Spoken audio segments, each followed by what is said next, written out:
interesting. And by the way, Daniel, who's still here willing to talk about anything? Open book. And who's not here anymore? Guys. Huh? Well, funny. Funny how that works out. Why am I not running away? I have something to hide. What's up? So this is more interesting than your fucking nonprofit thing. I'm so sorry, but the shit you were talking about was really fucking boring. If you want to kick us out, I understand. Sorry, yeah. Okay. It's not that I want to kick you out. I mean, I do want to keep... I don't you like really mundane shit, and I get it. That's kind of like what most people do. They do and talk about mundane shit. I'm not... And again, don't put words in my mouth. I didn't say that. No, I'm as a judgment on what you were saying. I didn't put words in your mouth. Oh, it's a judgment on what I... Yeah, maybe this isn't you seem a little bit like overly genuous to like a toxic extent. I don't really trust it. I think you're just like you're putting on a facade. Okay. Yeah. Good luck with that. I hope you win over the annoying people you want to impress so hard. Yeah. I'm not trying to impress anyone. Ranks, welcome. John's running for Congressman. You should probably vote for him. There he is. Curious on Andrew. Did you get the unicycle yet? It'll be here next week. Good morning, everyone.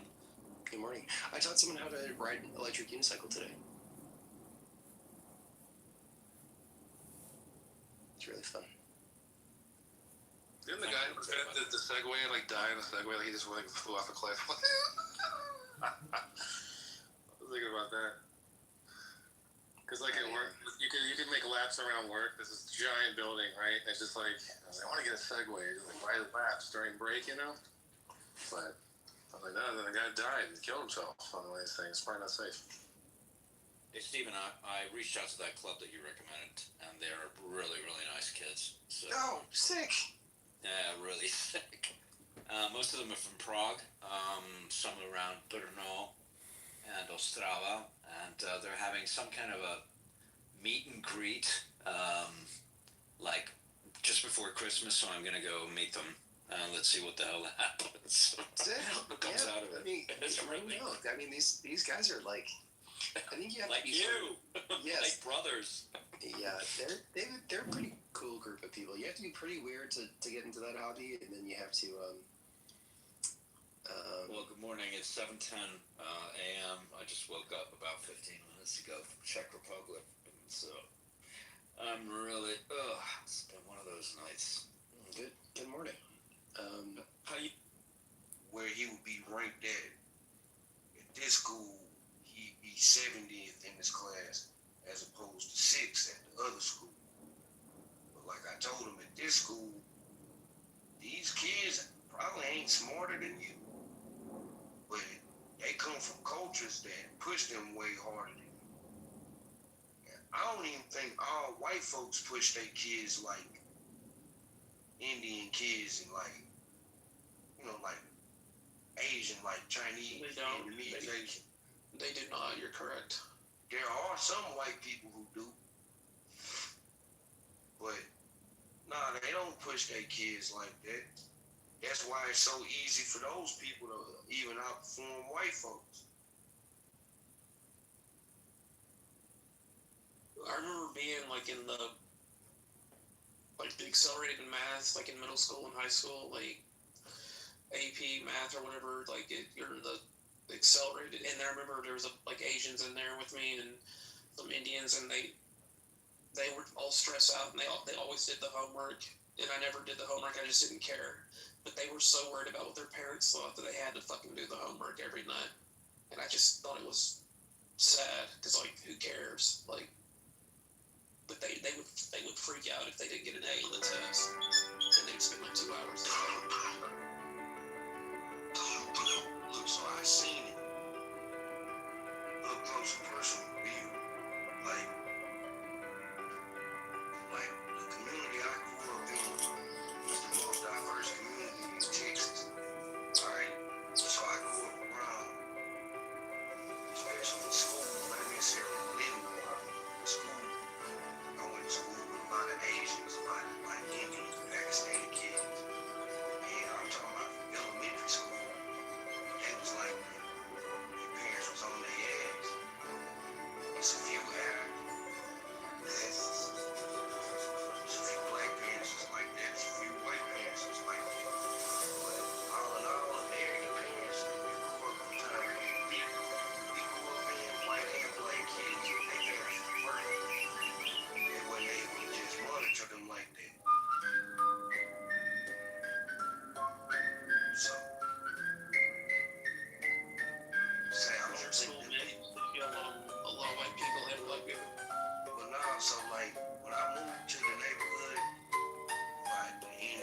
4th grade,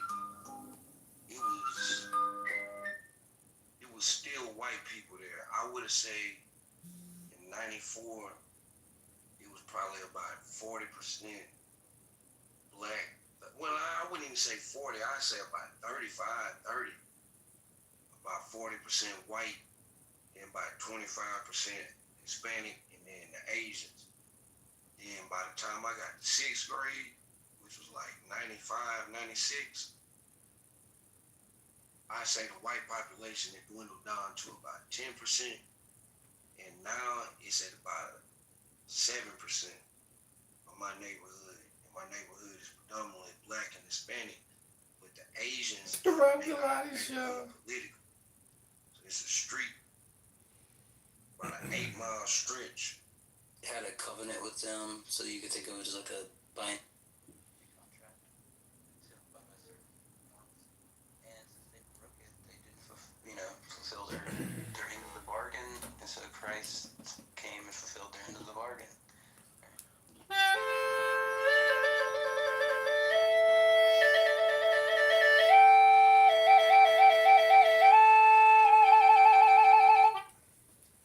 When it comes to context, Nerdy ass, like a valley girl or like one of them super white girls, she probably wouldn't feel comfortable in my family. But if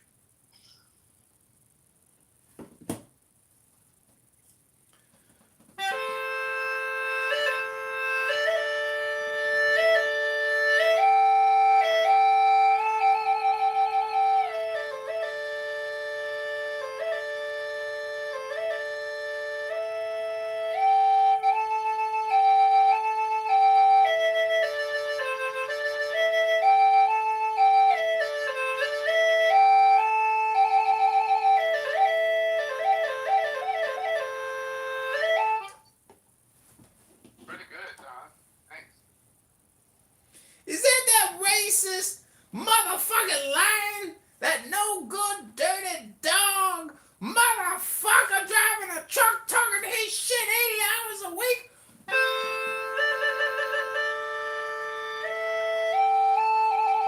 That know-it-all motherfucker who thinks he knows everything?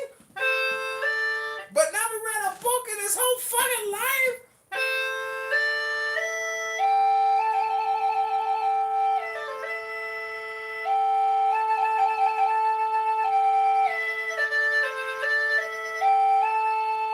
He only got $60,000 in his 401k. That's it, all that hard work.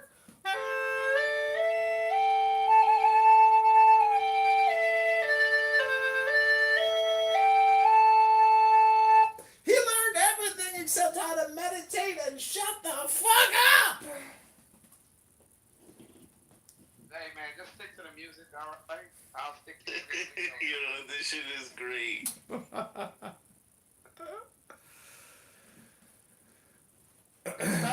The roast of lion.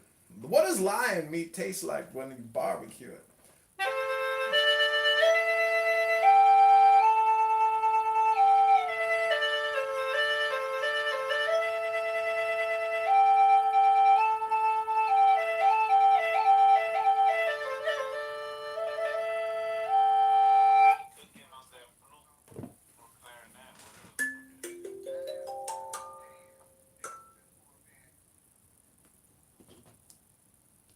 What's up with that PTR, lion? I'm just trying to represent your people as well as I can. My peoples. Yeah, your people. Well, today's my birthday, and you don't know shit about the truth of the earth. You just talk like you do. Truth of the earth.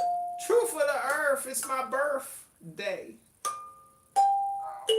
Well, this is one of the worst days in all One of the history. November 6th is one of the worst days in your history. And all human history.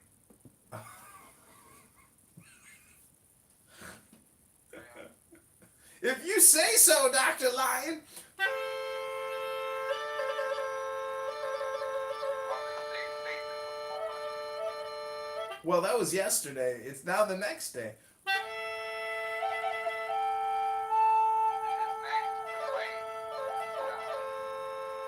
And you know, ready to fuck up.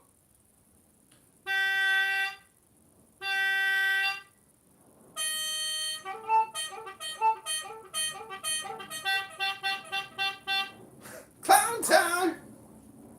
Right? Turn all that shit down a little bit. Loud. So, welcome to Chillism, the most long lasting mind virus in all of conversational hypnosis history. A group of low IQ, low EQ morons who have wasted years talking about everything from every single thing you could ever fucking think about, wasting your whole fucking life Pretty good at this. talking about everything. It's not exciting. It used to be like TBS, like Comedy Central, but now he's using his suck muscles for something else. And it's like on Space Jam. Remember when they lost the juice and shit like that? Space Jam. Kitover lost his Kitover juice. I didn't lose my mojo juice. Yeah, you lost your juice, man. I didn't lose no You juice. on a congressional run. I'm running. Like, yo, see, What are you talking about? I'm running. I submitted my petitions on Monday. yeah, but you, bro, it's too late for you to run. What really happened? Something tragic happened? No, man. I got invited to Stony Island with Louis Farrakhan, and he told me the truth. And what's the truth? The truth of the earth is that lion meat tastes like shit. That's not what your mother That ain't what they say in Illinois because it's legal to eat lion meat there. And listen, and your mother had plenty of it. yeah, in her mouth. All over her face. And John, bro, look, whatever you used to do, you gotta go back to doing it again. You probably need like 6 less cameras, you know, because I seen that you had, you know, your phone set up on the YouTube like a fucking menorah. You gotta.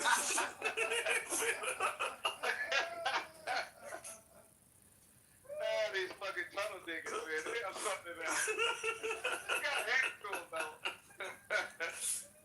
I mean, this guy's fucking terrible, bro. He's losing it. Bro, just go back to the old setup, bro. I didn't know the Jews hacked your consciousness like that, too. You let them take the juice from you. You Nickelodeon Island kid touchers. Just, oh my God, man. It's just, you guys are hilarious. Oh, man, poor John. Play some music, yeah. You're supposed to play some music after that. A little bars, yeah, good.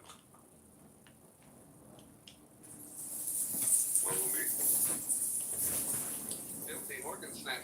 No, I've heard Lion make good takes where I've agreed with things he said, and they're conservative takes. But the vulgarity, you're so vulgar, Lion. That's the only complaint, you know. You're crude. What he said was vulgar. I'm from the Midwest, man. There's no such thing. Well, I can't remember exactly what was vulgar, but you know, it's all in the past. We say what's on our mind. We don't give a fuck about what you think. And if you got a problem with what I say, then come meet me in the street, bitch, nigga. There you go. Right back at it.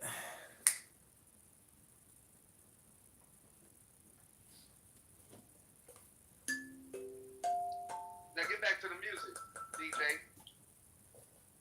Okay, this song is called Lion Meat, the most expensive meat at the restaurant and at the grocery store. Say all over my face.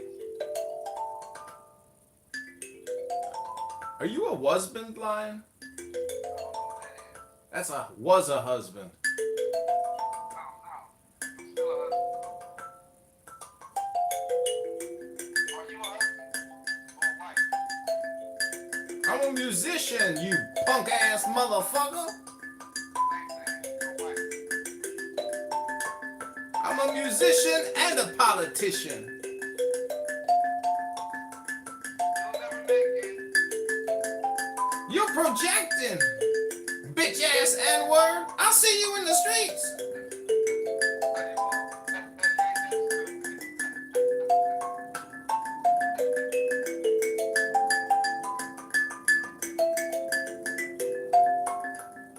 Nah, I'm just trying to phone. Hey, how about you play something like some songs we already know? Like I don't know, like Snoop Dogg beat. Well, let me play something from the Congo. Maybe you recognize this. That's about as far as your people came musically in the year of 1650.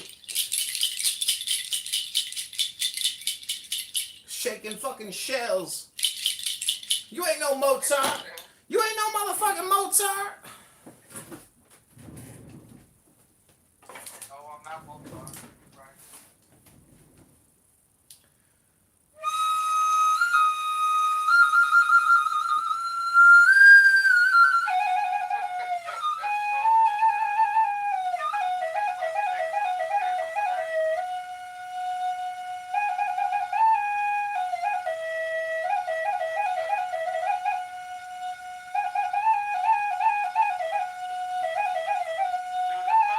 Through the Jewish tunnels. The Jewish rape tunnels. Where you can find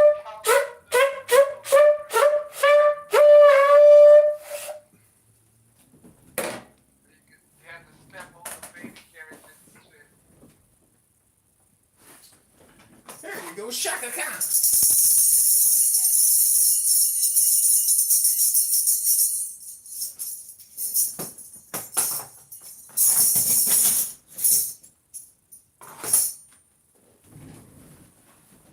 We got one more musical instrument to delight your ears. This isn't usual chillism. Usually it's just brain rot and mind virus. This is called music, aka meditation.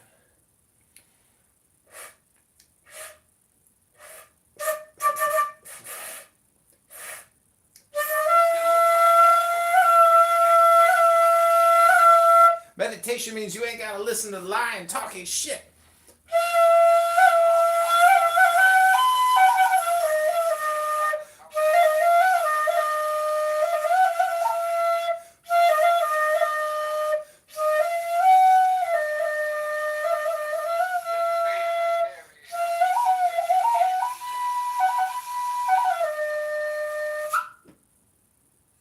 My ass features.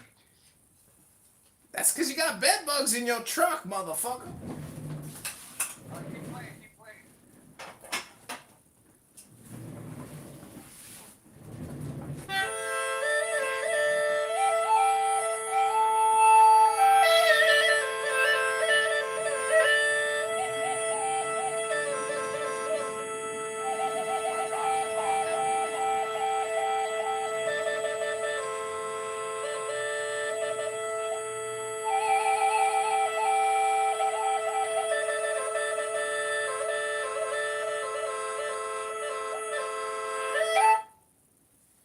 I came home to my neighbor holding my wife.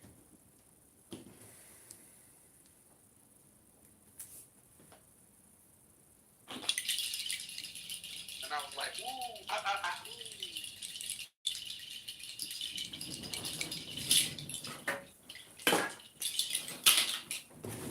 What happened to the music? I thought this was like a poetry jam or something. This party's just getting started, you punk ass N-word motherfucker.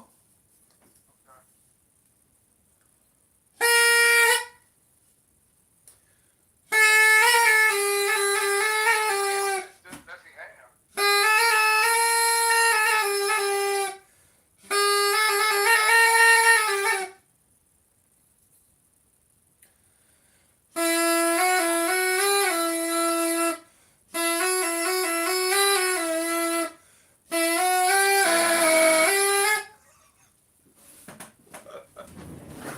That's a tough one to play. My balls are on fire. clown show.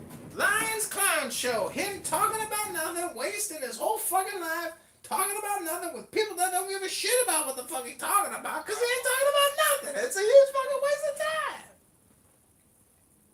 And yet here we all are, John.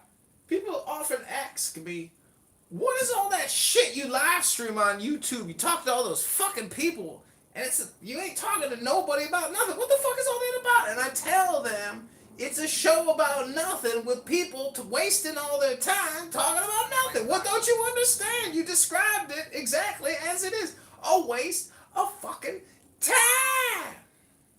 Like Seinfeld, right? Another Jewish publication. Exactly. You, the N-word of the Clubhouse Seinfeld show. That's you. You, Jerry N-word Seinfeld. And yet here you are. Exactly. You projecting. It's your motherfucking show, and you ain't got nothing to talk about. But you haven't brought up anything worthwhile. Don't try to put this all on me, John. You gotta remember, you're boring as fuck. You're Jewish. You don't really have any actual talents. You're just like a vulture. You know, you just suck them off. That's all you do.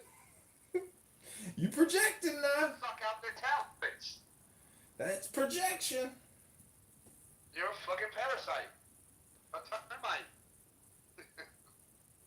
That's what you do. And then you profit from it. You go feed the other termite.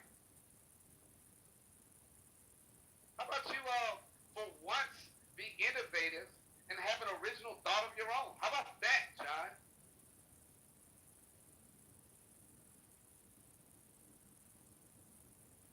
Oh, I must have hit your Achilles heel. You're sitting here contemplating. You're asking yourself, is he right? Am I a talentless hack? I just simply go. Let me cut you off before you continue projecting.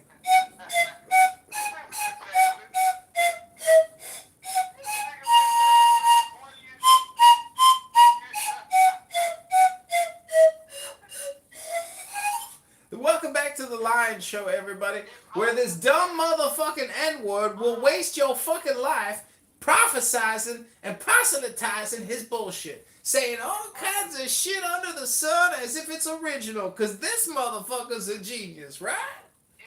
I was there in your presence. I would catch that accordion and break it over my knee. In your face. You suck.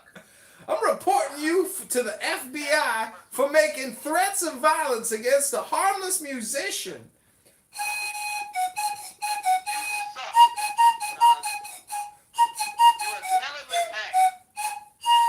That's not true. My mom says I got a great musical potential.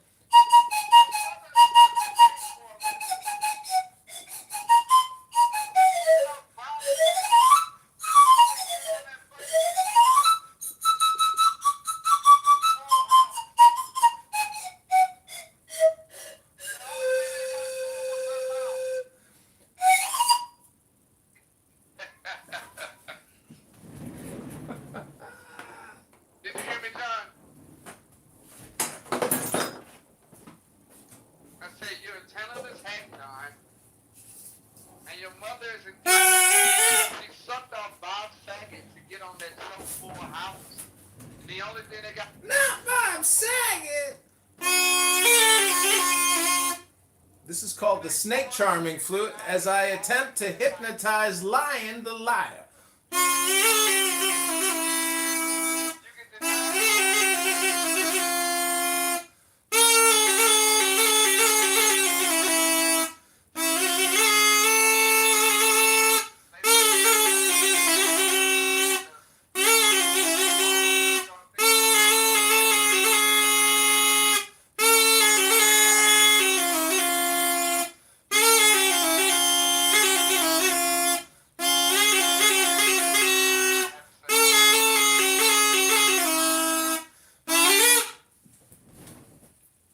I have to say that you're really better at that than the accordion.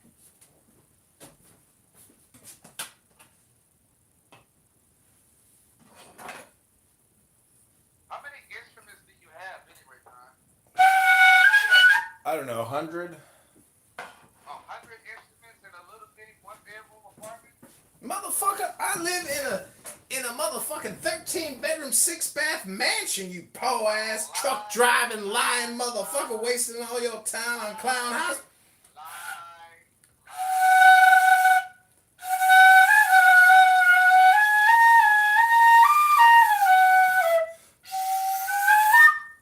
How do you think I afford 100 cell phones? It's because I've been recording chillism for years, monetizing it on YouTube. You guys got no idea, but you my #1 show because you guys go all night, every day, 7 days a week, 30 days a month, 365 days a year for 5 years. Motherfucking Nathan created a gold mine.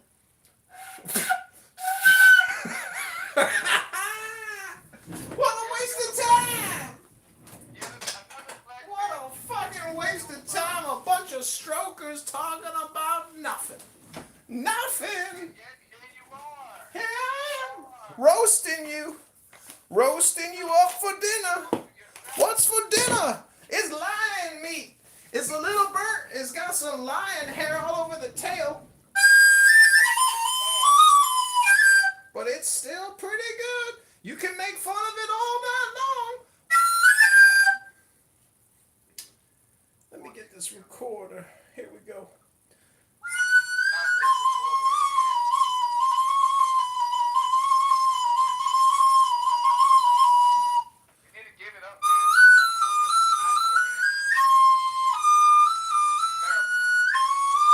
Never had one lesson.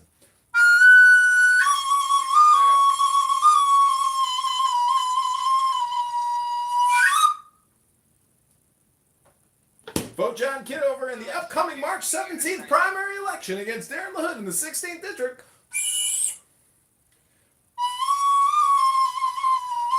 Hey, baby. Hey, baby. How you doing, baby? God damn it, BB.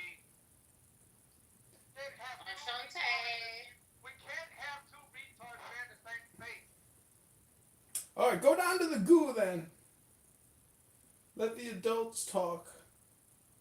Yeah, you guys talk. There was once upon a time, but we used to get along. Who, you and I?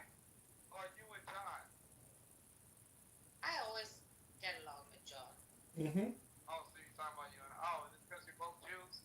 Ooh, ooh. I thought you were the real Jew, by the way. I am.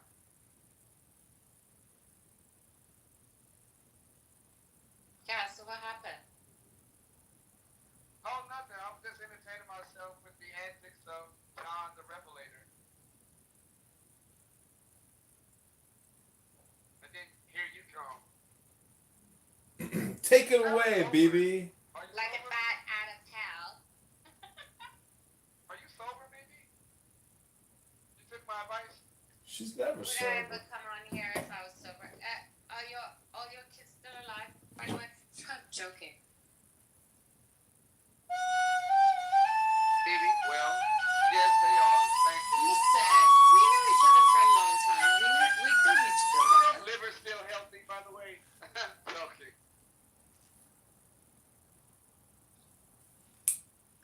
I thought we were friends. We are. We are. Okay, well, let's keep it that way because that's what I would prefer, by the way. But that's what friends do. Friends tell friends when not to drink and drive. Alright, but I never drank. Friends write letters to the IRGC and give BB's location. Oh, you're going to bring that lady up. Oh shit! Amos is in the house. Oh my god! Welcome, Amos. Amos has got the best profiles now. He's got Buttercup, Amos. My god, Amos. You got a Beamer account? I have a BB account too.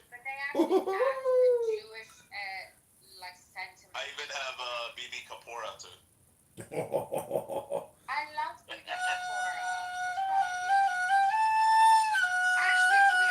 John, did you hear when I sold him out the other day? What? BB like live chatted me and he's like, "Yo, bro." And I was like, "Oh my god, you made it a mirror account?" And he's like, "Yeah, bro, but you can't fucking sell me out this time. You can't fucking do me dirty." And I'm like, "Okay, cool." And then we got on stage stage, and then like 150 people were in the room. And I was like, hey, can we make room for BB? And they're like, we don't see BB. And I was like, oh, he's in the fake Amir account. Then he fucking immediately left the room. And he started backchanneling me. He's like, you motherfucker, you're a fucking asshole. I can't believe you sold me out. I was like, dude, it's a troll. Come on. Nobody believed it was your Amir account, that it was the real Amir with fucking 3 friends.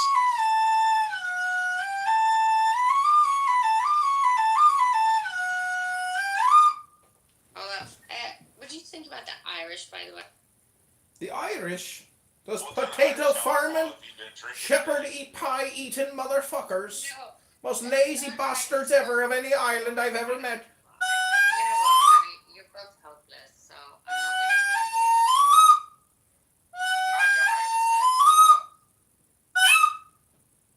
What'd you say, Lion? gonna. I have Brad. Lion, the IDF's looking for you. Brad is like the white lion, the toughest guy in the room, the smartest guy in the room. Little do they know they're the dumbest motherfuckers in the room. Oh, John, I got a Lion Zion is a bitch account too. Let's get a Filipino lesbian. What is Lion exactly? Is he a Muslim? Amos, is Lion a Muslim? Is he a Louis Farrakhan butt licking dumb low IQ motherfucker? Much. That's what he Pretty is, much bro. that's what the Black Hebrew Israelites are.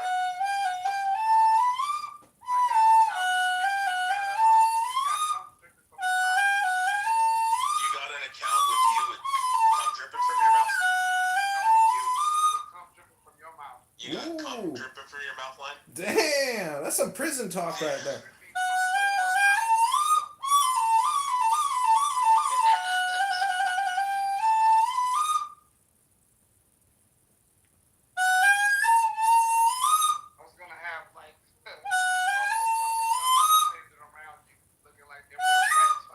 The IDF wants to talk to you, Line.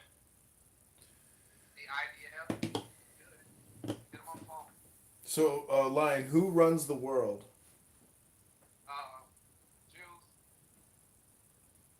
So you think Jews are your master? Jews are your master. If they run the world, that makes them your master. Damn. Dang. Oh man, I didn't know that. Who can I write in the master group to maybe change some things up to make things a little better for everybody? Benji! Yo, Benji, man! This black guy on Clown House named Lion from the Midwest, a motherfucking truck driver, says that you run the fucking world. One motherfucking Jew run the world. And Lion told me to tell you on Instagram at Netanyahu that you a bitch. You a bitch. Come on your lips. You must have quit if the glove don't fit.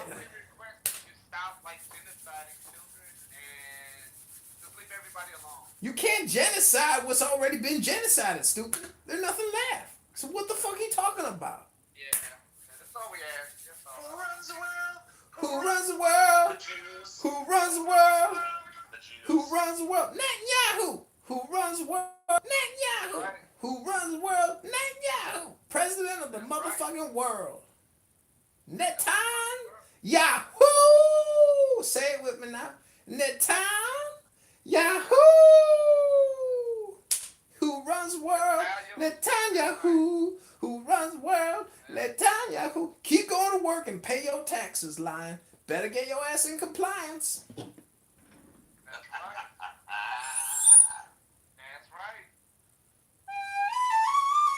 Gotta pay for the next genocide.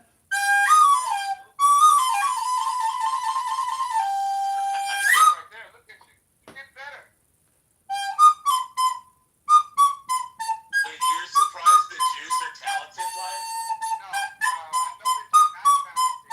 Oh, we're super talented. That's why we run the world.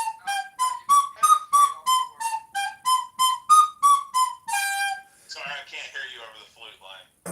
He's saying that those Jewish tunnels, that's where the bloody mattress is at.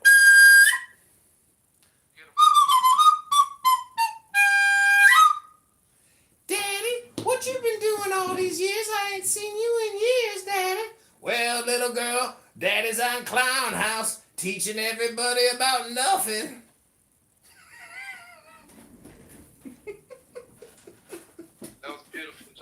Where you at, Daddy? Where you at, Daddy? Mommy, where Daddy at? Oh, Daddy on Clown House. He talking to all them motherfuckers in that stupid chillism, wasting all his motherfucking time. Where's Daddy at? Daddy on motherfucking Clown House, wasting his motherfucking time because Daddy think he's smart, but Daddy a clown. Oh wow! Look at that. That's nice.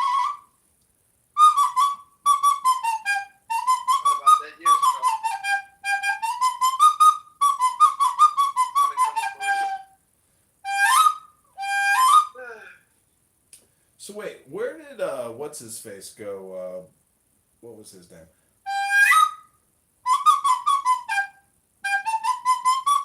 Oh, Resistance. Where is Resistance at? Oh, can you play Hava Nagila for us? Sure.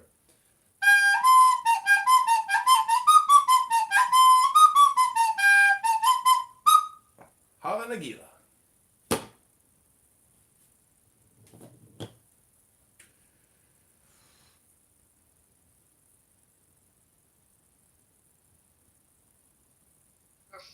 That's not impressed. I don't know, man. I don't know what it is. I don't know what you're missing. It's a tough audience over here. Everybody's so busy on my birthday. That shit would have killed. That shit would have killed like last year. I promise.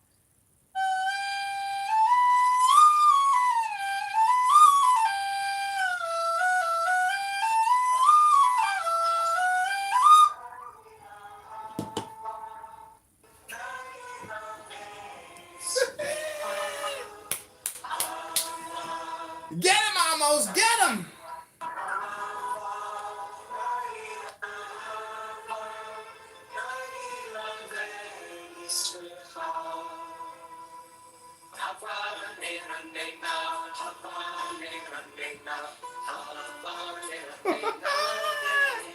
This motherfucker knows how to have some fun.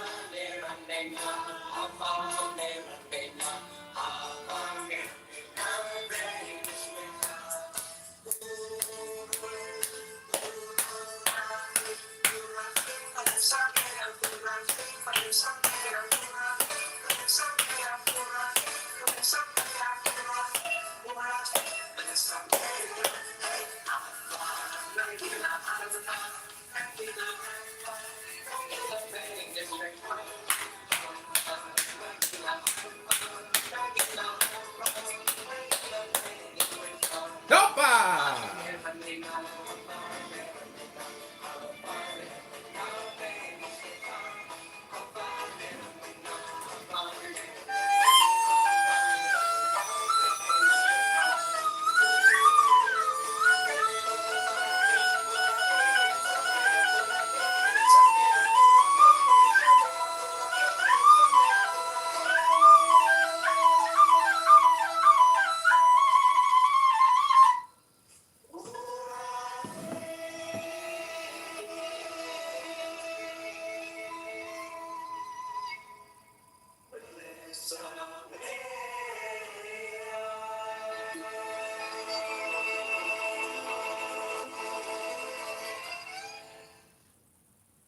You're welcome.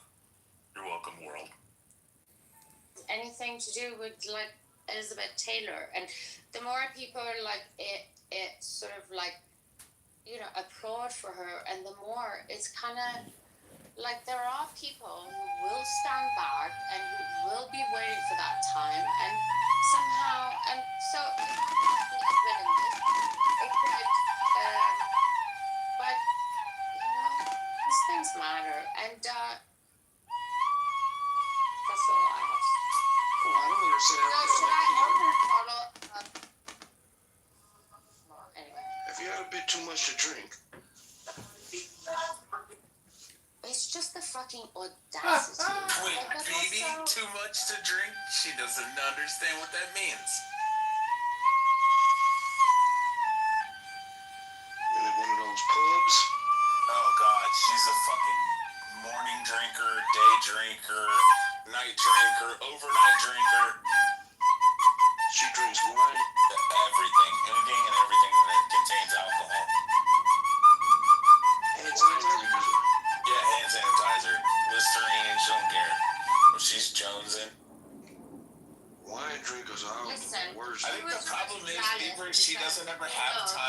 especially Jones for it because she stays because drunk. he knows I look down on him. We all look down on Persians. The He got Irish drunk because she's Persian. Yeah, She's she ran Persian, from the speaking like that about She ran from the IRGC because she got caught in a party or some shit. She had to flee Iraq. They were gonna hang her from a crane, yeah. But also, what's the point of these rooms if you don't even know what direction you're aiming at?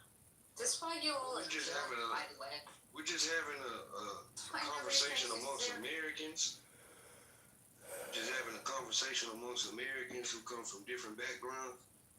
Well, having we a don't conversation. exactly come from a different background, do we? And bitch ass John Kitover is probably recording this. No, why don't I'm you gonna sue listen y'all. John is always here with us, even in spirit. You have to say adds any value because here I'm you gonna don't. sue you, John.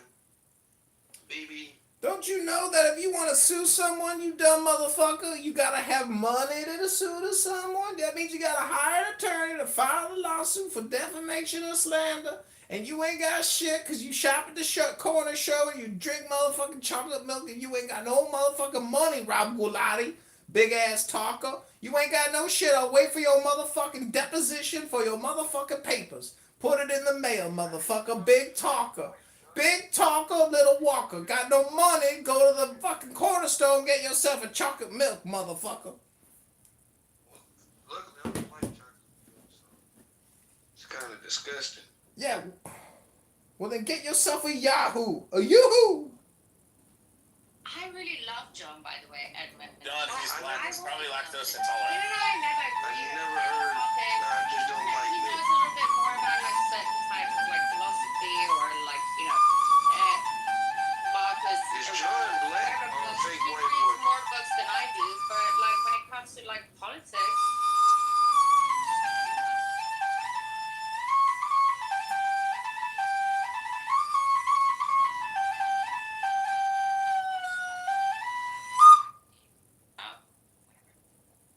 You could be Muslim, you could be like British, you could be American. You're But great.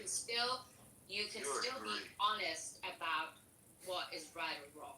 Because if you adhere to these systems, how could you be dishonest? Well, you can be honest even though the system isn't honest. What are you talking about?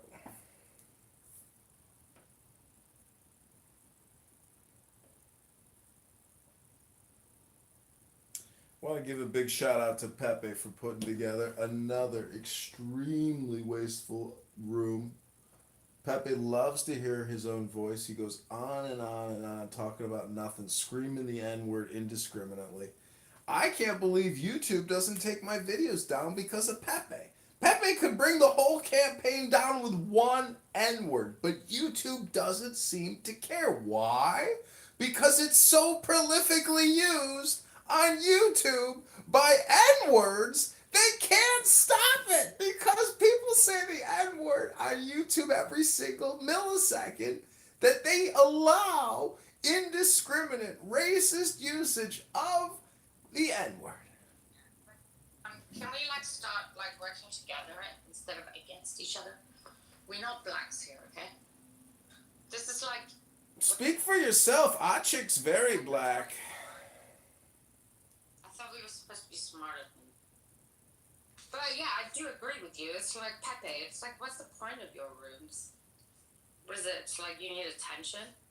Exactly. He wants to get his dopamine up because he's so depressed and so pathetic. The other day he said he doesn't even care if he dies, meaning that he's a depressed homicidal ideation.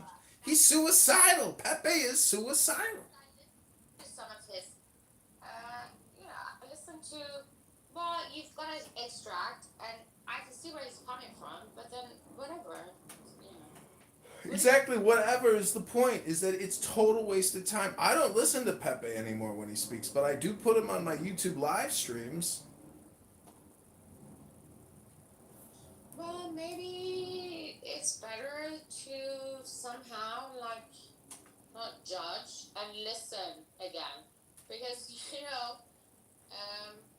how far do you live from New York? It's not about judging, it's just about making fun of. Pepe has a traumatic brain injury from years of boxing and getting his head smashed in by 230-pound sluggers. His IQ's down, his EQ's down. His Tourette's syndrome and N-word syndrome is up. Pepe is fucked. Damn, Pepe. Well, I think he's funny. Just leave him alone. And by the way, I think I'm funny.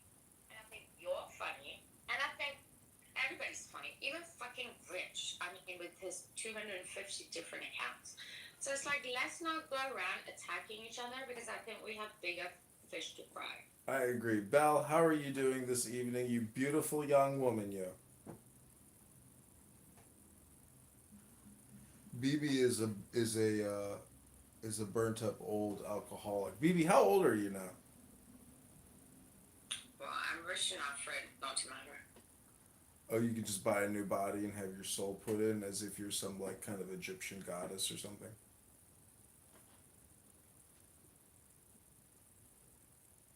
To be honest, I haven't really had that much work done. But yeah, whatever you want to think, it's fine with me. I don't care.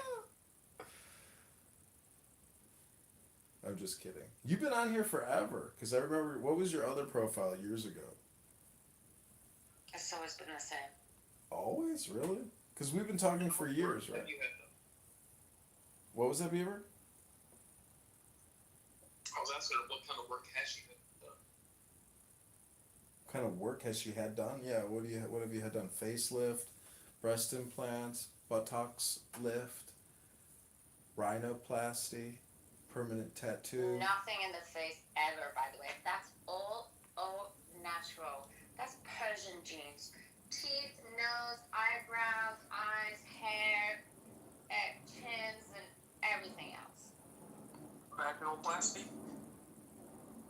Yeah, I know. Like, seriously, it's like some people think it's like, oh, it's like a myth about like Middle Eastern women. They do. But to be honest, like very many from my country and even the Jews or even Italians or whatever, it's like, women need to have their noses done. But no, it's all mine. So. But also, by the way, like within my peers and all my friends and girlfriends or whatever, I mean, we should make a podcast about this. I have one girlfriend and she's Jewish, by the way. She's my best friend. I mean, the things she's had fucking done. She's married now to a Jewish guy. But the fuck. But I was granted hospital or something or other. He can explain a bit about. That was his thing about coaching. She's coaching about now they're speaking again about, I think. What are you talking about? Are you reading the ingredients for a shepherd's pie? You sorry, John. That's not nice. Let's change the subject. Yeah, let's change the subject. I agree. What are the Callie, let's go back to, if you want, your time in Scotland. I went to an all-boys school, so I can relate. Well, it wasn't a college, though. What did you go to, Smith? I forgot where you went to school. No, I went to a different one, but something like that, yes. Oh, got it. But so I had this 1 year that I got the scholarship to go to Scotland, and it was so much fun. It was wonderful. And I didn't take any of the guys I dated seriously. I just wanted to date them. And so I dated a lot of guys that year. Yeah, really having fun now. And yeah, I didn't do anything wrong. I just, But no, I was acting wrong, so good. yeah. Go ahead, sorry. No, it was really a great experience, and I love the Scottish people, so it was a soft spot for Dublin. Yeah, I have some Welsh relatives, but I was going to say, the Glasgow Zoo is world-renowned. What are you going to say something? The University of Ingredients for Edinburgh. shepherd's pie.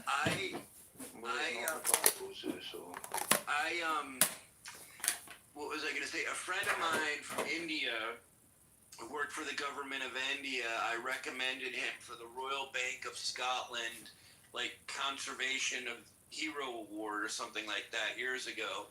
And I was amazed he got it. And he's an Asian. He's from South Asia, and his expertise. He's worked with lions. He used to work for the World Wildlife Fund, but he's worked with Indian lion. Yeah, so get him working for the bank, to be fair. He worked with the lions, get him working at the bank. So he was most famous for helping to revitalize the what's called the gharial, which is a fish-eating crocodile. It's critically endangered crocodilian, and he brought it back, helped bring it back from the brink of extinction. So that's why I nominated him. Let's go back to dating. Callie, are you single? Yeah, I don't want to talk about me tonight, but we could do it another time because I'm so tired and I don't want to just talk too much. So, but I will talk about it another time. I will talk about it another time. You I want to know each and why every why do you think guys like Stump fail? Guys like who? Guys like Stump, why do you I think thought they you said fail? Trump. No, I don't think he's failing. I think it's a journey. It's a journey, this dating world. As a journey, to be fair, I think you just need to. Because, I mean, what age is Stump? He's 60, you already said. 60, so I think you just need to find someone. Doesn't even matter about. It technically does matter about how Okay, thick they are, obviously. let me just, I don't want to talk about me anymore because it's really boring, but I'm 50 and people can be 50 and actually not be married. Like it happens all the time. In fact, it's No, get that. You just need to find someone. Okay. Wait again. I'm not asking for therapeutic advice. I'm just making a comment. Because you guys and your expertise, I'm sure you will be happily married for longer than most people because of all your emotional intelligence. I'm completely planning on being 50 and not married like you, Stump. Don't worry about it. So I'm going to be like you. So it doesn't, not asked. Just find someone who likes you as much as you like them. That's my advice. Seneca, can you jump in here or are you so tired? Here I come to save the day.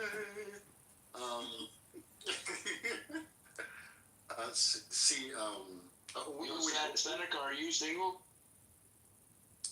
I am, yes, I am. Of course. Okay, how long you been single for? Single for maybe about a couple months. Okay, and what was your longest relationship? About 1, 2, 3, 4, 5 years. 4 years. Okay, and so why do you think that it failed? It failed because neither of us had cheating. No, there was no cheating. No, neither of us had just enter cheat. No, there's no cheating. Let him speak. There was no cheating, no. Neither of us had the conflict resolution skills we needed for the relationship. So she cheated. Thanks. No, don't do that. So really, the thought leadership problem in this room attacking Seneca and myself, the senior citizens that we are who know nothing about love, what's interesting is just because someone is in a long-term relationship doesn't mean that one, they're healthy, their partner is healthy, or their relationship is healthy. There are plenty of people I know who the reason they're healthy now is because they did a lot of work on themselves that maybe their partner didn't, or they've grown from every opportunity. There's no such thing as, you can call it a failure, but most people who are emotionally mature about it, this isn't to pick on Hank, would say this is a growth experience, not a failure. I know hundreds of people who have been in relationships that are, I would call failures, because neither of them decided to work on their emotional and psychological health. No, that to me is relationships don't work because of ego and compromise. Oh, one person chooses not to compromise. happens, and it's the ego. So sometimes the man ends it, and sometimes the woman ends it. But Hank, there's no such A thing lot as of- an a lot of ego. relationships don't work, especially these days. Especially for you being 50, it doesn't work because you got too many options. But Hank, there's no such thing as an ego. That's just a concept. Doesn't exist in the real world. Sure it does. Sure it does. Really? Well, let me go get mine out of the closet so I can polish it.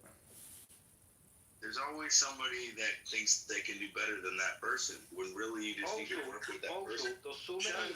Can we focus on the congressman for a second? Congressman Kitover, your dating situation now is interesting. You've been open about it. Would you be willing to share with our audience, our stage and audience, your thoughts on the dynamic? Sure, gold diggers are real. They don't give a shit about you, but they want the money and they're willing to exchange orgasms for cash. What? No. That's harsh. It's true. I'm dating this 24-year-old girl who could probably give two shits about me, but the fact that I pay the bills, that's what's important. That's why he's still single at 50 and going on 30 dates for kisses. Now you guys, the gentleman on the stage, Seneca and myself included, Callie excluded, and Seneca and I excluded. The guys on the stage, besides John, you guys probably would call that success, right? That the congressman has a 24-year-old girlfriend who is exchanging. Nah, that's creepy. To me, that's creepy. John, It's not creepy. Congressman, would you self-reflect and call It it? was like prostitution. No, it's not prostitution. It was genuine and authentic. But I'm just saying that when push comes to shove, I'm a giving person. No money was ever like She's not discussed. interested in you, she was interested in what you can buy her. Declan, can you learn to speak English? I can't understand a word that's coming out of your Patty Mac mouth. You heard enough to know she doesn't like you. Declan, I don't know who decided to name you Declan, but that was the worst decision they've ever made. My girl still likes me and yours doesn't. What does the word Declan even mean? That was a weak ass comeback, bro. I don't know, I'm fucking chilled. I don't fucking know what I'm back. All right, let me change the subject for a second. Callie, what are some of the traits of the Scottish guys that you really like? Their charm, their humor, their accent. Down to earth, honest, solutionists. People who figure things out. Strong, funny. That's a big one. I should have put that at the very beginning. Driven. Salt of the earth people. Would you say that Declan is his charm getting to you at all, in the sense that you're reminiscing a bit because of him, or no? No, I don't put them in the same memory. I don't do that. But I see qualities that that will develop through time. That will be those things I just listed if they aren't already there.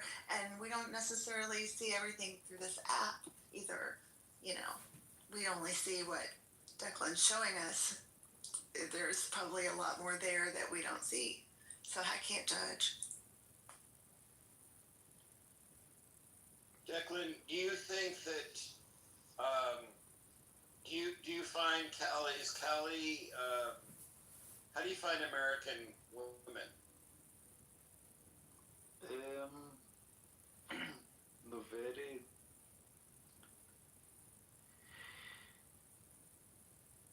I don't know, they're different to Scottish one. They seem sweet, but they're not sweet. If that makes sense. Can you elaborate on that? Like, Scottish women, British women, if they're whores, they'll just be whores. American women are very good at putting on a sweet act. Like, they'll just come across as very sweet. But could be massive whores, I don't know. I'm not saying she is, I'm just saying American women are that. But British women, you can tell if they're sweet or not. American women you cannot tell at all. Well, most of the time you can. Sometimes you can, but most of the time you can't.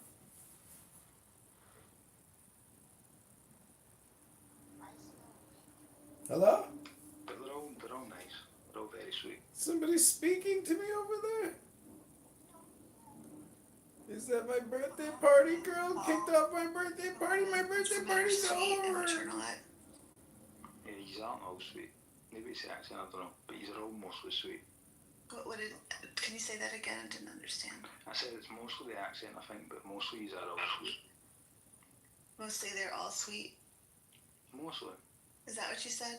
Okay. I was just thinking, like, you know, you're the women in your country in Great Britain and how they really are. And all, like, and girls from other countries, American women come across as sweet. Like, other countries come across as different things, but American women come across as sweet. They're not sweet, but they come across as just being sweet, nice people most of the time. And not necessarily like that in other countries, you're saying? Okay. I mean, Spanish girls are more fun. Okay, I see what you're saying now. Thanks. They're more fun. French girls are a wee bit, I wouldn't say sad, I'd just say more judgmental. Whereas American girls are more, they don't really know what's going on, they're just happy. They're like an artistic kid at a party.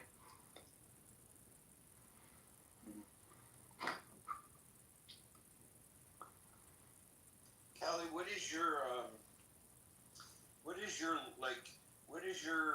are traits you look for in a man? What are your, if you don't mind sharing, you may mind sharing.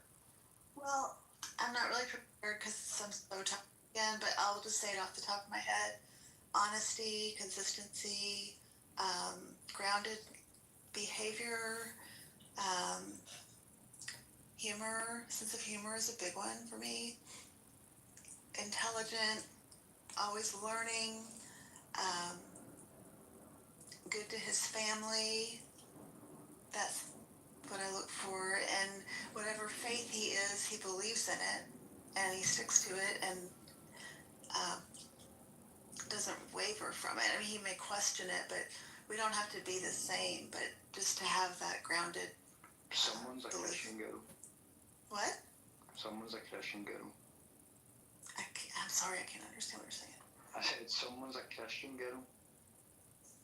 Somebody help me. Christian. Someone who catches and gets him. What? You said someone who catches and gets him. No, yeah, I said you someone who goes for it, yeah. A Christian girl. I like a strong Christian man. girl, he said. No, he said you're a Christian girl. I'm a Christian, yes. Yeah, I thought so. Yeah. And I've explored everything in my life, so I know that I am. And also. Have you dated Jewish, Episcopalian, Catholic, any?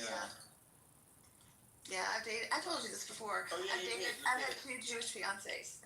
Oh, right. Are you dating an Arabic guy? Wait, have I? No, I don't. No, I didn't. I don't think so. Y'all, slow down. No, I don't think I have. In your top 10, where do Scottish guys fall? Declanisha, are you attracted to Callie? No, we're not gonna do that. No, because you said Jewish, and then he said Muslim. So where do Scottish guys fall on your scale of 1 to 10? Oh, Scottish guys are Christian though. On 1 to 10, I would say 10. Presbyterian, 10. So. Yeah, 10. Presbyterian. Presbyterian is in my family. Again, like my family is mostly Scottish, so I grew up going to the Presbyterian. So 1 to 10, where the fall? Okay, so I answered your question as 10. No, 1 being high, 10 being low. Oh, okay. Like I don't think that way. Okay, I'll be realistic. Let's just say 2. That's true. Yeah. I can't give a perfect score. It's like performance evaluations. They can't give. No, like ice skating is not like you can't go 10 for ice cream. Like, you need Yeah, like let's just say 2.5 to be really honest. Okay. What in terms of in terms of physical attributes, dark hair, dark skin, light hair, light skin, tall, medium. I like them to not be shorter than I am. How tall are you? I'm 5'8.5". Oh wow. Yeah. But I mean, I've dated someone before. He was my second fiance. He was 5'7", and he did not like it. He did not like it. So it just doesn't work out very well. I don't know what it is. What did you say? I said you like short things as well, though, which is good charity work. She's good at charity. Oh. Which we can all appreciate women. She's good at charity. Well, thank you. I'm not really in a chatty mood, so I'm being kind of... No, charity. Chatty? Charity. Charity. What about charity? You said you're someone who's 5'7". I'm someone who what? You date someone who was 5'7", so charity. No, I really, really liked him, but I didn't love him. Yeah, so you're a charity girl. No, I'm not. No, he's the only one I've ever dated who was shorter, and it was weird. Do you what are some of your preferred shoes? This is getting very serious, Killer. Let's not talk about the shoes. Shoes, kind of weird. Shoes. Okay, I've never been asked that question before. That is strange. Do you ask women on your first? Do you ask the Bumble dates these questions? Well, no. It honestly, it has come up because I once. Tenreg, you can't figure it out yet? You're still wondering what's happening here? Why do you keep coming back? For a high-end matchmaking service. You don't like my rug. The Bay Area, and I How is this helping my campaign? It's not. And so I did do This is an just article part of the on, business. what men should know about women's shoes, because one of the complaints in this high-end dating service was that and it's not because I'm personally, knew that much about fashion. I was a bear biologist, for God's sakes. But it's because I know enough. And the premise is that these men in Silicon Valley who were dating were being matched up with these women who were very fashionable for the most part. They didn't know anything about fashion. And so the hope was to kind of educate them a little bit because they were high-tech guys, right? These were nerdy guys who, needed to be taught a lot, right? And it's not that I'm the expert. Marxist or communist who would be coming from a more sort of malignant approach where, I don't give a fuck, it's like anti-Israel, whatever, where there's some kind of awareness of, where they don't even benefit any side or whatever. But then in the meantime, you have like this fucking monkey guy, standing on stage and we have managed something. And it's like you look at it and, but for now, this is what the world is asking for. And I think the best we can do is just give it to them, but also with an awareness that somehow it's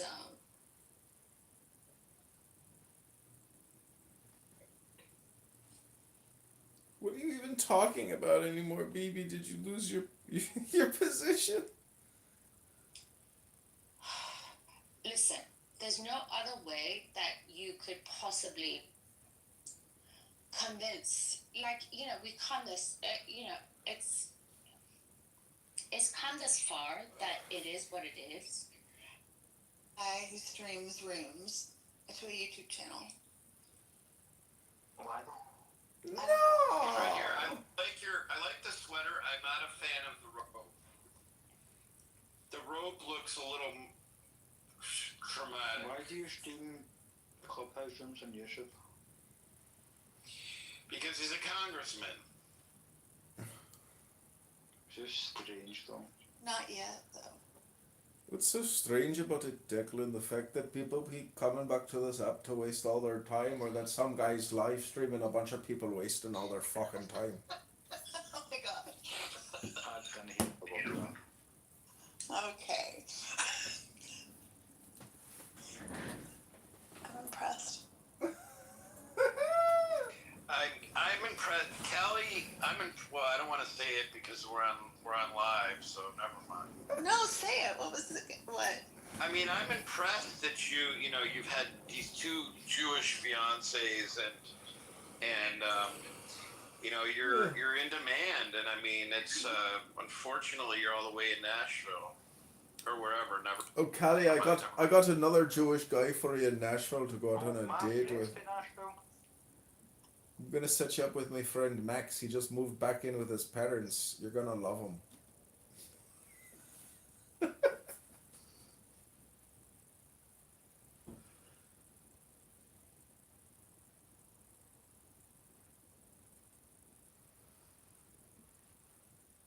Well, I don't know. Hank had too much advice. Declan has a lot of advice.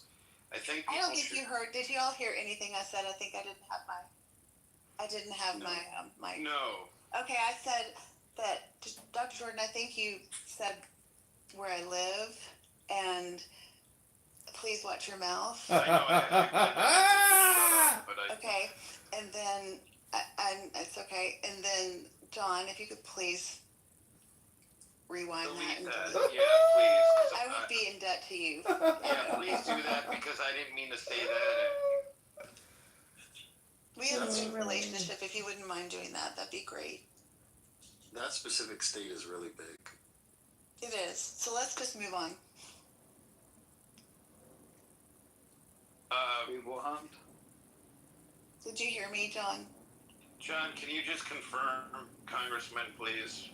I'm deleting right now. I don't even know who I'm talking to or where you live. Thank you very much. I think I sound Indian though. I can't even do the accent. See, Kitover's a great guy. People just need to give him a chance.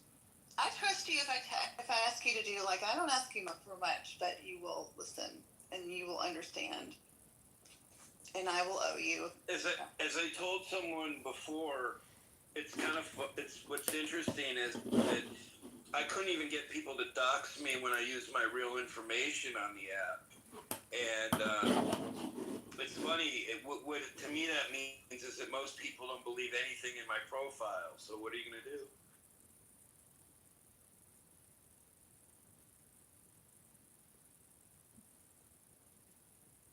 I'm not in demand. I have a lot of guy friends. I'm pretty much a homebody. I work all the time, and I enjoy the friendships. I've enjoyed the friendships I've made on the app. They're nice. Well, like I said, you can always DM me, and we can proceed from there. But I might be waiting a long time. Well, don't be offended if you are. Oh, I'm not. I wouldn't be talking to you if I was offended. Have you sorted out what is the woman? Have you replied to the? No, I haven't. Let's move back to Dr. Jordan now. No. I hear just giving more time. He was gonna make his way back. No. I just think it's funny, not to make fun of Hank when he's not here, but he's so convinced of his perspective, and he says bro this and bro that, and like nothing wrong with that, but that's a different demographic he's catering to. Also, I'm convinced in my perspective, and it's probably a different demographic, but also I don't really think it's fair on you if someone's ghosting you, just not replying to you in general, to be honest. Well, here's where I think it's fair. I think that women, if they've been stalked or harassed or whatever, they don't want to incite somebody, right? So they aren't necessarily doing it to be rude. They may know how to be responsible, but they may be thinking of their own security and safety, right? So that's why I understand it to some degree. I wasn't coming for that perspective. I mean, maybe because I'm young and maybe young, like 20-year-old, like 20 to 8-year-old girls are just reply quick or whatever. But if a girl doesn't reply for like if a girl doesn't reply for like 4 or 5 hours, I'd be like, what? I just ignore them. What? Wait. What did you mean? What did you say? I said maybe it's just a my generation thing. Like, maybe it's a different generation, but because obviously he's old, like you're in your 50s, so you didn't have phones. You weren't used to just texting all the time. But like, girl didn't reply for like a day. I'd be like, well, it's over. It's done. This perspective, I see that totally. Really? I would feel that way too. So I get it if you're older, but also God. if you just ghost, is also a different thing. But So perspective and all that. what's interesting is just take this topic off for a second. I'm getting a lot of birthday wishes on LinkedIn. My birthday's tomorrow, and they're all from thank you. They're all from South Asia because I have a lot of South Asians on my connection on my list, and they're so kind, and they're all being very, very prompt to wish me a happy birthday. Okay, Dr. Jordan, we have to talk about that another time. Oh, we can't. We can't? No, we can. Okay, yeah, I'll be very nice about it, I promise. Are any of them cute? They're like zoologists, men mostly. Well, seek out the women ones and ask them if No, they're not. They're not interested in me romantically. That's for no. You never know what the women ones might be. The which way Don't do it in a professional. Don't send them a professional. It's a cultural thing that they. I think that they're very. Well, Callie may correct me on this, but we can talk about it later. I'm not going to correct you. I'm just going to tell you the truth. Well, they don't want anything from me because, they definitely don't want anything from me because I don't have anything to offer them. No, I've been chilling home. But I'll leave it there.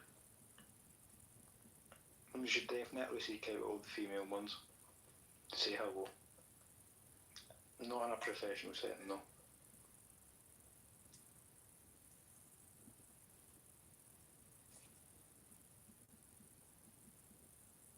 So, Congressman, where'd you get the red sweater and the robe? Tell me about the necklace. Necklace? I don't have a necklace on. I don't think, but you had a. Maybe it was the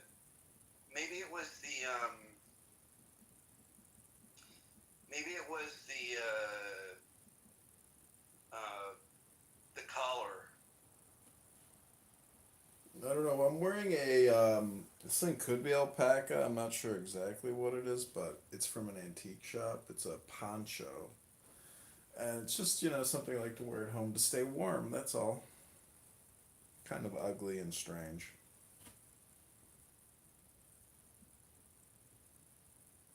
I just get sent that. I just get sent that nude on text message. I don't know how to react because how do you react to a nude on text message?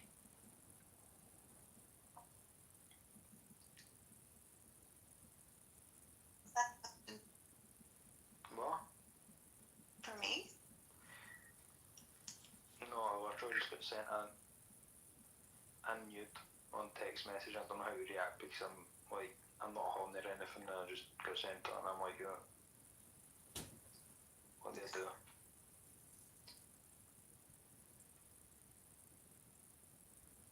I just kind of said that's nice. Is that okay to reply? I'm sorry, I didn't understand. I said I just got sent a nude on text message. Oh my gosh. No, I'm glad I asked that. Oh, really good. And I don't know how to reply. Do you know the woman? Yeah, she sent one earlier, but then I said, well, how's your day going? We'll talk, and then she sent another one just literally there, and I just said, oh, that looks These nice. trollops. I don't understand the people in this day and age. No, she's a very well-to-do woman, or girl, or woman. She's like 26, I don't know.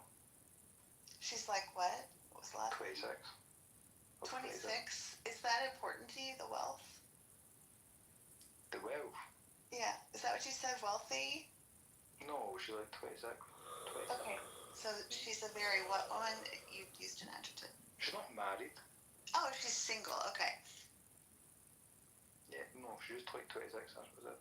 But I don't know how to reply to like a random... No, you don't know her in person? No, I do know her. I think it would be harder to learn Scottish English than it would be to I learn do, French. right, so I know this woman. We were messaging earlier. I've known her for years. She sent me a nude earlier. She was texting me fine, and then the literally just sent me tits out. That is crazy. And I don't like, I'm not horny or anything, so I'm like, what do I do with that?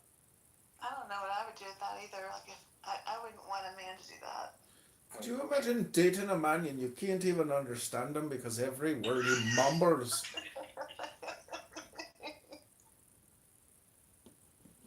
Can you do an American accent or something? It'd be great. That'd be great Oh my gosh.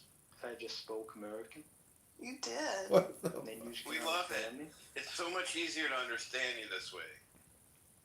Yeah, but I feel like a complete arsehole.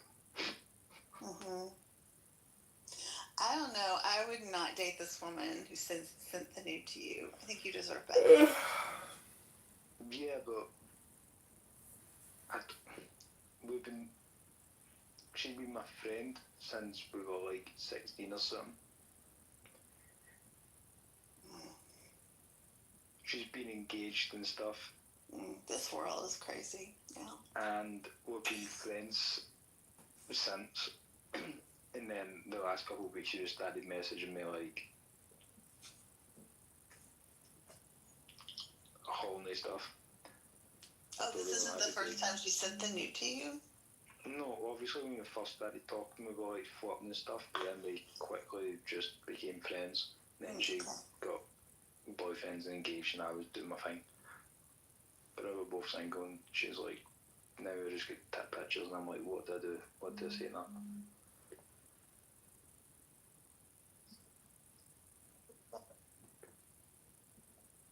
I just said, okay. No, what did that should say? I'm ready. Oh, let me already did that.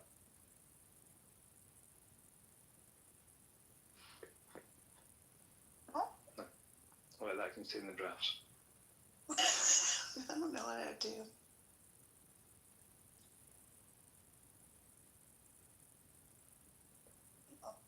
She's nice though. Battery is running out, y'all. I'm sorry. I gotta go to sleep. But I would not. I'd be careful with this woman sending nudes around. Like, Why? It's just my gut feeling. Why? Because it's just a little bit forward. No, but she sent pictures earlier. Say it again. She sent a picture of herself earlier, and I was reciprocative to it. I'm just been like an hour and just sent another one, and I'm just a bit like, I'm not really horny. Like, I don't really know how to react to it. Like, it's just out of the blue. Dr. Jordan, what would you do? I wasn't listening very carefully, but don't do what I do. Okay, let's go. I don't know. I'm not going to do that. I know you won't. I don't know. Maybe when I'm your age, I will be doing what you're doing, which is fair. Hey, it's gonna come faster than you think. I know, I will do.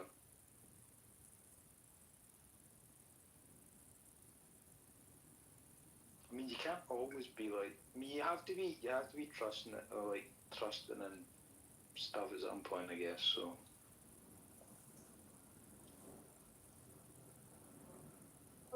Do you live near a church?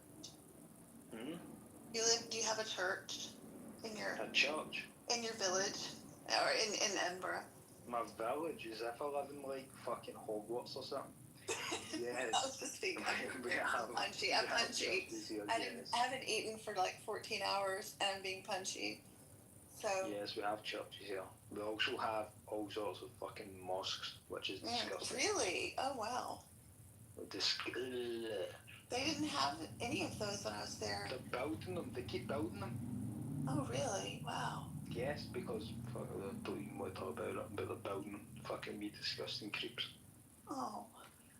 Not to be political, but yeah, I hear you. Well, I was gonna say maybe you could meet a nice woman at church. What? You could meet a nice woman at church.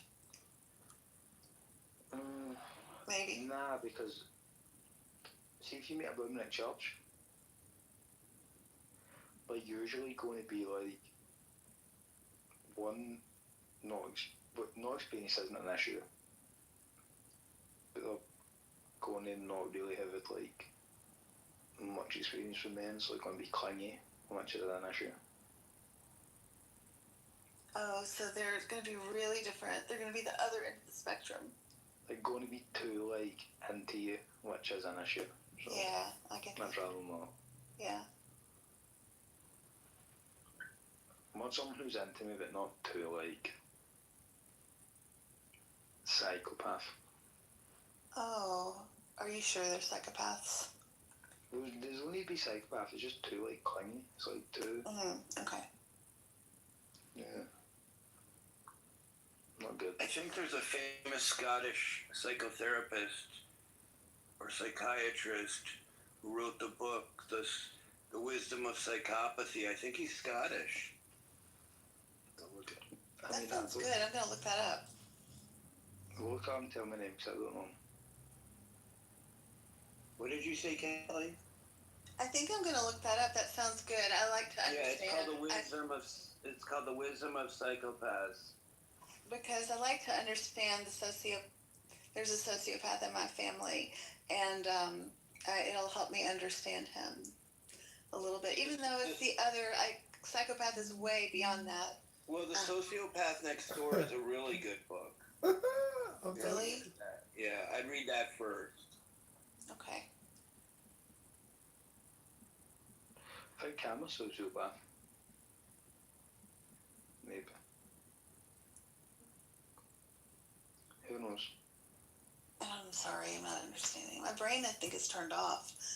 It doesn't ever turn off, but it's been really nice chatting with y'all tonight. Do you have any other questions for me before I go to bed? Just feel free to DM me. Okay, I will. If I don't, I just haven't been on Instagram at all. I have friends I haven't talked to in 4 or 5 months who think that I've died, and so please don't be offended. I'm going to spend this weekend getting caught up with all of them, and then I've got to get ready for this surgery and clean my whole condo. What surgery are you going for? I have to have this surgery on my eye, my right eye. Are you going blind? No, I'm not blind, but I have this thing where I have to have something removed from behind my cornea or behind my eyeball. Why are you go blind? I'm not going blind. No, but do you need digging out your Yeah, eye? they do an incision. Can you handle? Go blind. No. Not to worry you. I'm not going to go blind. No, but they go in there and they peel it out. There's a chance. There's always a chance. I've had eye surgery before. I think it's like a cataracts. Hey Beth. Hey, good morning. Thank God you're here. I'm worried for you. It's not cataracts, but what will happen is a year after I have the surgery on the right eye, I'll need a cataract. I'll have a cataract. I'll have to have removed. Right? That's what they do. Or do they give you a cataract? I don't know. But my vision has been. What happens if you go blind? I'm not going to go blind. I have perfect You got a free vision. dog though. If I go blind in one eye, I'll still have another eye. But the thing is, Declan, is that what I do for work requires me to have like all my vision. So I've got to get this fixed. Yeah, but then you get a free dog. Then I have what? A what? A free dog. A free dog? Like a service dog? Yeah. That would be kind of cool. Yeah, that would be kind of fun. Does insurance cover that? Probably. I mean, you can take them on planes and stuff. They know, like, I don't know. I think I've gotten through a lot in my life. Like, this will just be another thing, and I'll get through it and it'll be fine. But I've got a lot going on. I'm sorry, Dr. Jordan, I haven't responded. Haven't even checked Instagram. Can doctor actually? He's a doctor. Can he not help you with your eyes? Oh no, he's not that kind of doctor. I have to go to a retina specialist. Yeah. So anyway, it's boring, but it's kind of important for my life, and so I'm gonna do it. Okay, well, don't go blind. I won't. Don't worry. I'm very healthy. Otherwise, I don't have diabetes or anything. They tested. There's no glaucoma, no detached retina. Diabetes run your family. No. Oh, hold thank on, God. Declan. I got to get going, so I want to say my goodbyes to Callie and Stumperdinkle and Beth. God bless you all. I'm going out to meet a girl for a birthday cocktail, if you know what I mean. That's kind of late for a date, isn't it? It's very late, but you know, when duty calls, I'm gonna come. Hey, just be careful. Carry a gun. Can you carry where you are? Carry a gun. I'm going to a bar to meet a girl a couple blocks away. Is it concealed carry or do you? I can't. It's carried and concealed, but you can't turn your brain off if you keep talking. Time to meditate and go to sleep. Bye, honey. Bye, Congressman. There? Okay. Beth.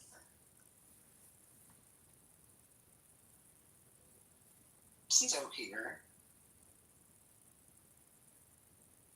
I don't want to say that again. What's the discussion on the chat about the US? So, it's very hard to summarize it, to be honest. How would you summarize it? Basically just demonstrating that people can either be atheists or Khomeinists.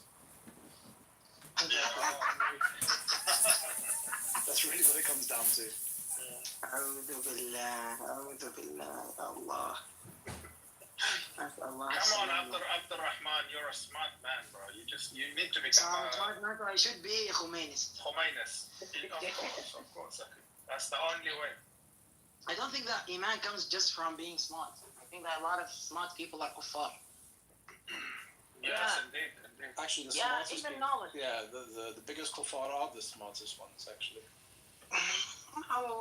I think that, subhanAllah, even knowledge in itself, there is a normative and an ethical dimension in epistemology. I think that virtue epistemology, the whole tradition of virtue epistemology demonstrated this quite well.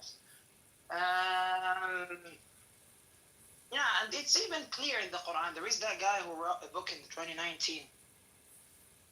It's Ashraf Adil.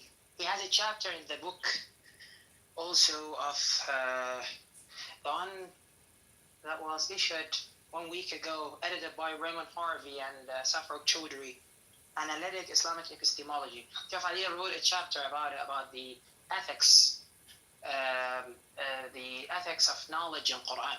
Okay, about taqwa and about being sadiq and about all those things. He gathered verses related to al-ma'rifah wal-ilm and all those concepts in the Quran. He drew like a conceptual map. And subhanAllah, Allah always links the knowledge to some virtues. It's about the behavior of the human. Like in the Shi'i, okay, it's not in Shi'i, it's not in the philosophical tradition. Al-aybu fil-qabil, okay, laysa fil-fa'il. Al-ayb fil-qabil, the receiver, the receiver should not be passive. He should be active somehow to get the proper knowledge, or for the knowledge to get him to the certainty, or the desired certainty. الله المستعان. like الإمام الغزالي رحمه الله.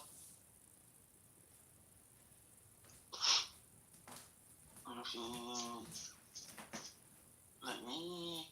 So, Abdurrahman, what would you like consider yourself? Like, which school would you align yourself with? Like the Ash'aris, Mir Damar? I was an Ash'ari. I was raised like in an Ash'ari culture. It's not Ash'ari culture.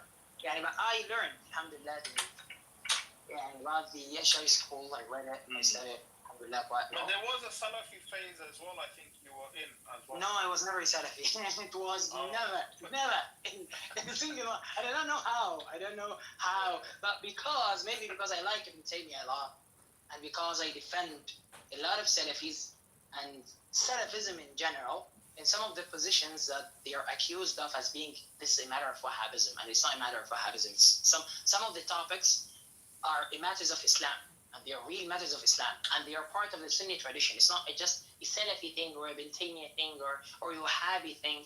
So it's hypocrisy to say, yeah, this is because of Wahhabism. I once heard someone saying, okay, wala and bara is not something that came with Islam. It's something that was created or innovated by Wahhabis in the. No, we have wala and bara. It's انت شيء تولى ان تبرع part of فروع الدين, you know. That's It's as important as salat and hajj. Even if it's furu', no. I hear it here in Ash'ari, okay?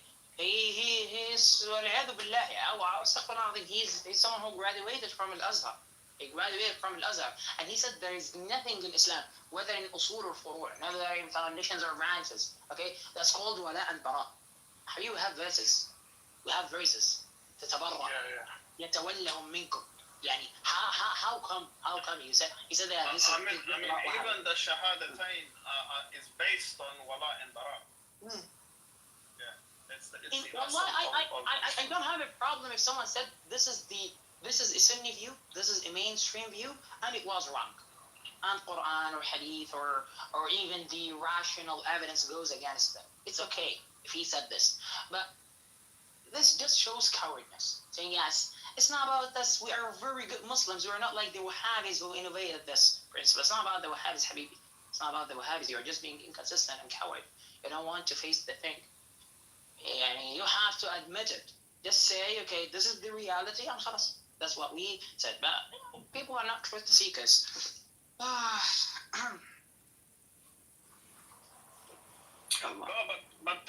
what people dismiss or reject from the Wahhabi school is just a simplistic and naive understanding of Islam. You know, I mean, even the whole tawassul and istighatha and tabarruk, like this is very simplistic understanding, very like naive. Yeah. That's the problem. I think that here, this is how you understand the Wahhabism. Are you thinking of them as a political movement or a creedal movement or both, like merged in both? The Wahhabi identity, what identifies a Wahhabi? By the way, as a movement, I think that as a political movement, people should be inspired somehow by the Wahhabis. At the end, they succeeded. They had they had a kingdom. But it was to the external. I mean, they were promoted by the British. By the British and I know this. But the thing is that now you have to reconsider, or you have to think about it. Wahhabism. I think it's a complex matter. I think, and Wahhabi themselves they're not one. Listen to Yasser Qadi's recent understanding Salafism. Salafism. I have the book. I downloaded the book, but he's come to this realization. Like this what he knows now is exactly has been the criticism of the Sunni, Sufi, Shia against Wahhabism. This simplistic understanding that Yasser Qadi now realizes, But He said that he used. But anyway, like this is good thing. I read his introduction. He said that I was there in Medina, and then I listened. Okay, I listened to a sheikh. He was too quiet, and that was Ibn Uthaymeen. Yeah, I read it. Yeah, mashallah, he writes in a very good poetic way. يعني ياسر قضى, I like it. He's had a good intellectual growth, I think, in my view. Like after that Muhammad Hijab interview and all of this. It's not that rigorous. Not that rigorous. Not that deep. There is someone I read his book, his dissertation about تعارض العقل والنقل, but I think that Karl Sharif al-Tubgi did a better job. He understands Ibn Taymiyyah better than Yasser Qadi did. I think that Karl Sharif is academic. Really I think he's got that book on the book of Ibn Taymiyyah. He's got like a summary of it, basically. An introduction. It was translated to Arabic also. The Sheikh Amr Bassiouni. He's better. Karl Sharif and Farid Suleiman also is good. He's the Wittgensteinian Taymi. You know this new trend. Farid Suleiman. The one. Sounds familiar. Yeah, he writes in English and in German. He's an academic also. But I think this this analytical Taymi movement, this is just like a death to like. It's a good one, by the way. I support this movement. I like their tradition because analytic Ibn Taymiyyah was analytic, and his criticism to the logic at his time, or his refutation to the Greek logicians, like he made a linguistic one. Like he said that all those definitions, and he didn't come up with all the ideas. Like he utilized the no-bakhti, no-bakhti and Shi'iyya. He utilized the no-bakhti.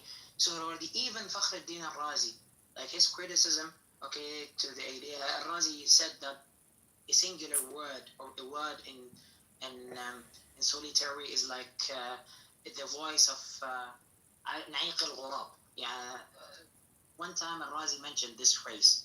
It's like Na'iq al-Ghurab. Ibn Taymiyyah used this idea. That's how he developed it. He developed it a lot. The idea of contextualism in reading the texts. And that, he's not atomistic,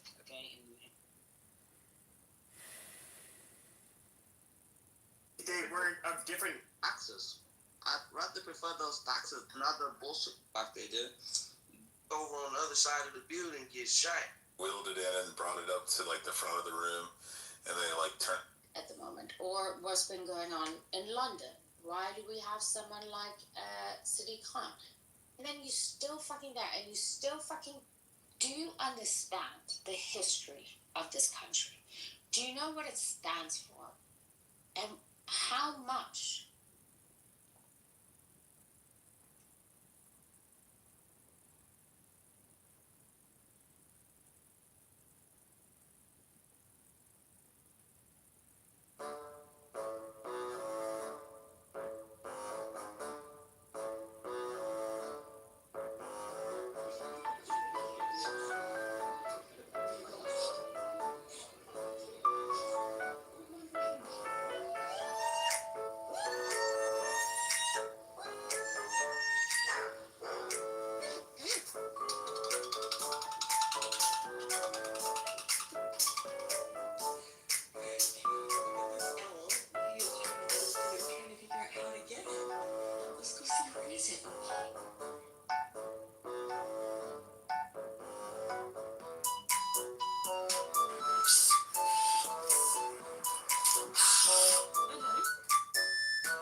Sound, your video will either get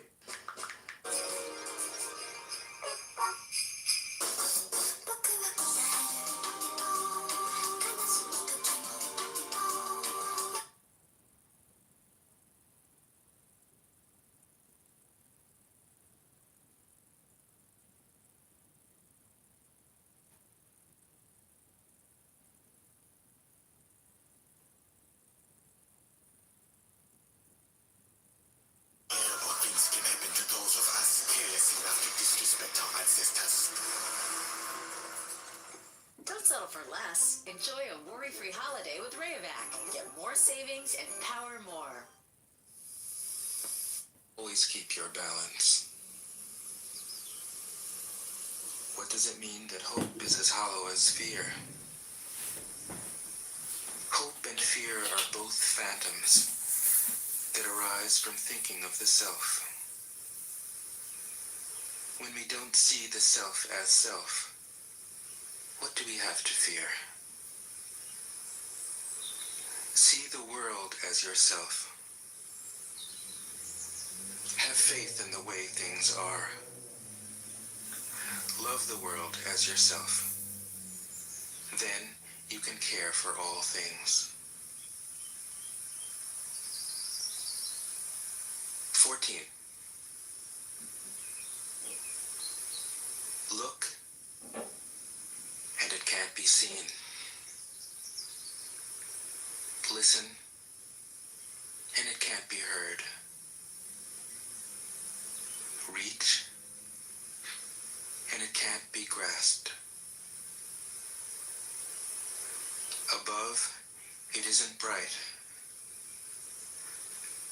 Below, it isn't dark. Seamless, unnameable, it returns to the realm of nothing. Form that includes all forms. Image without an image. Subtle, beyond all conception. Approach it, and there is no beginning. Follow it, and there is no end. You can't know it, but you can be it. At ease in your own life. Just realize where you come from. This is the essence of wisdom. 15. The ancient masters were profound and subtle. Their wisdom was unfathomable. There is no way to describe it. All we can describe is their appearance. They were careful as someone crossing an iced-over stream, alert as a warrior in enemy territory, courteous as a guest, fluid as melting ice, shapeable as a block of wood, receptive as a valley, clear as a glass of water. Do you have the patience to wait till your mud settles and the water is clear? Can you remain unmoving till the right action arises by itself?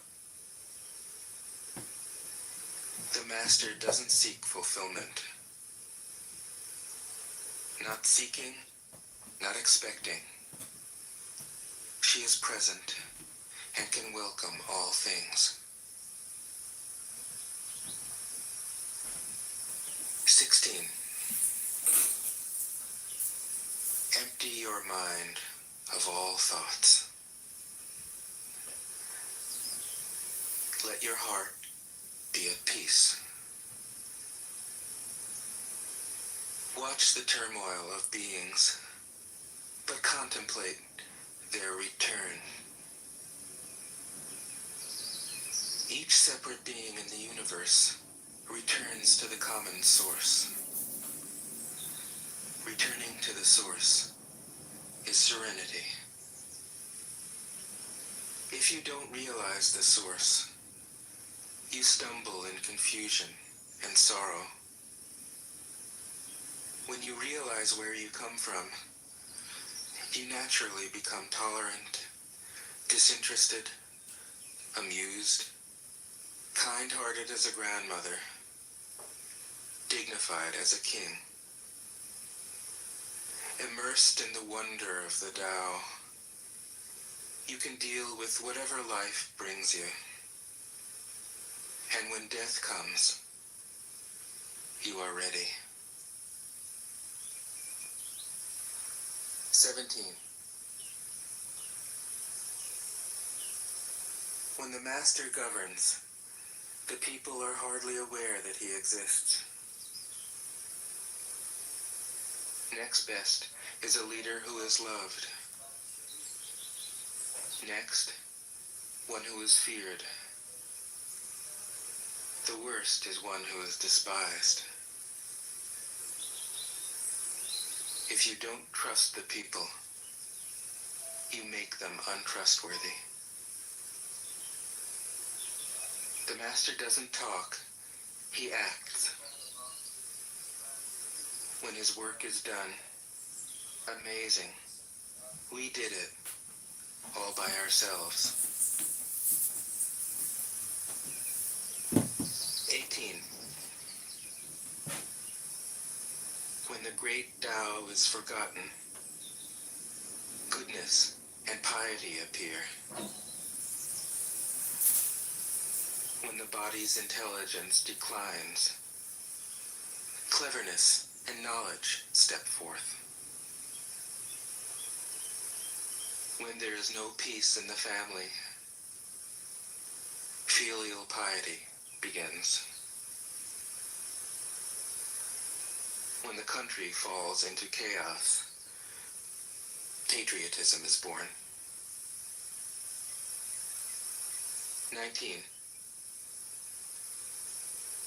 Throw away holiness and wisdom, and people will be 100 times happier.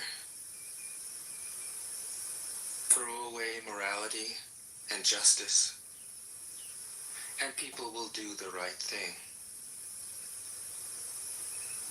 Throw away industry and profit, and there won't be any thieves. If these three aren't enough, just stay at the center of the circle and let all things take their course. 20. Stop thinking and end your problems. What difference between yes and no? What difference between success and failure? Must you value what others value? Avoid what others avoid? How ridiculous. Other people are excited, as though they were at a parade. I alone don't care. I alone am expressionless, like an infant before it can smile. Other people have what they need. I alone possess nothing. I alone drift about like someone without a home. I am like an idiot. My mind is so empty. Other people are bright. I alone am dark. Other people are sharp. I alone am dull. Other people have a purpose. I alone don't know. I drift like a wave on the ocean. I blow as aimless as the wind. I am different from ordinary people.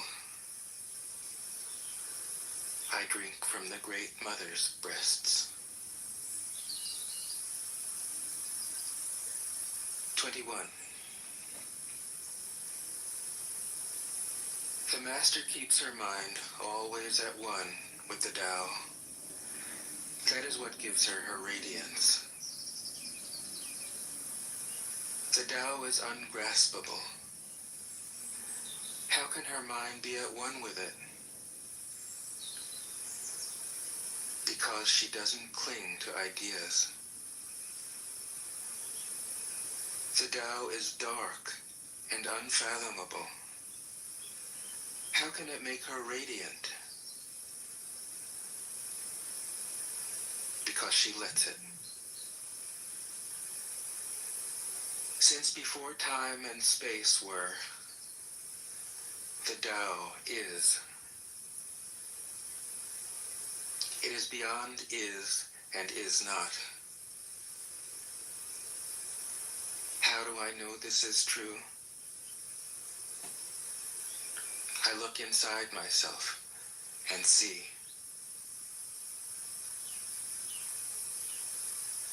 "22. If you want to become whole, let yourself be partial. If you want to become straight, let yourself be crooked. If you want to become full, let yourself be empty. If you want to be reborn, let yourself die. If you want to be given everything, give everything up." The Master, by residing in the Tao, sets an example for all beings. Because he doesn't display himself, people can see his light. Because he has nothing to prove, people can trust his words. Because he doesn't know who he is, people recognize themselves in him. Because he has no goal in mind, everything he does succeeds. When the ancient masters said, "If you want to be given everything, give everything up," they weren't using empty phrases. Only in being lived by the Tao can you be truly yourself.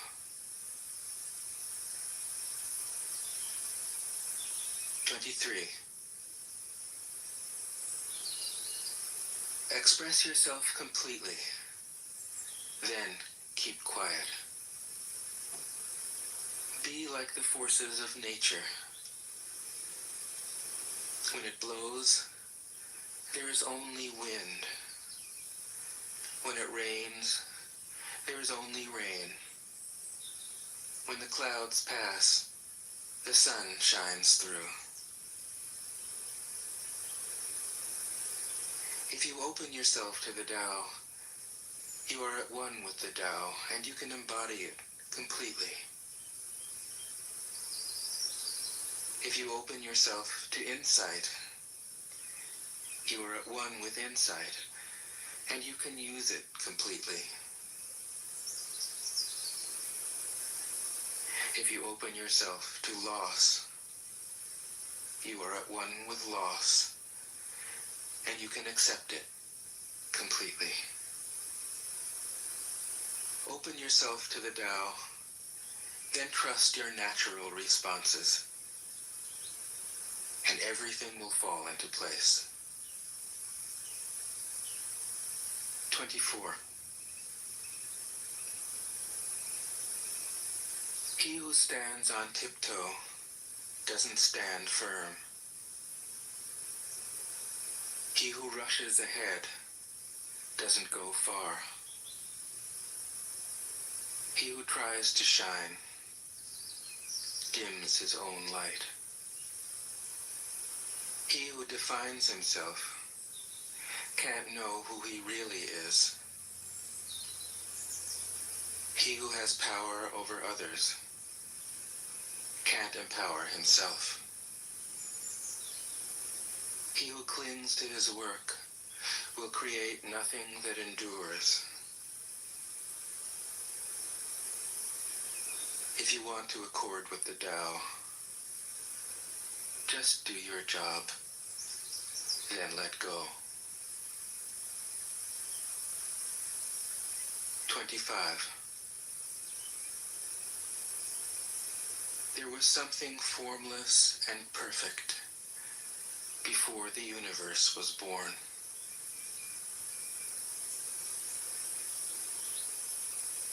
It is serene,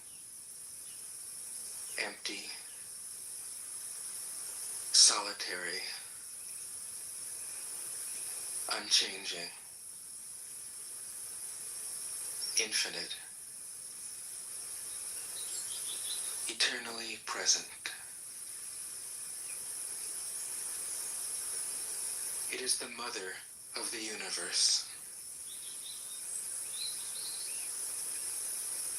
For lack of a better name, I call it the Tao.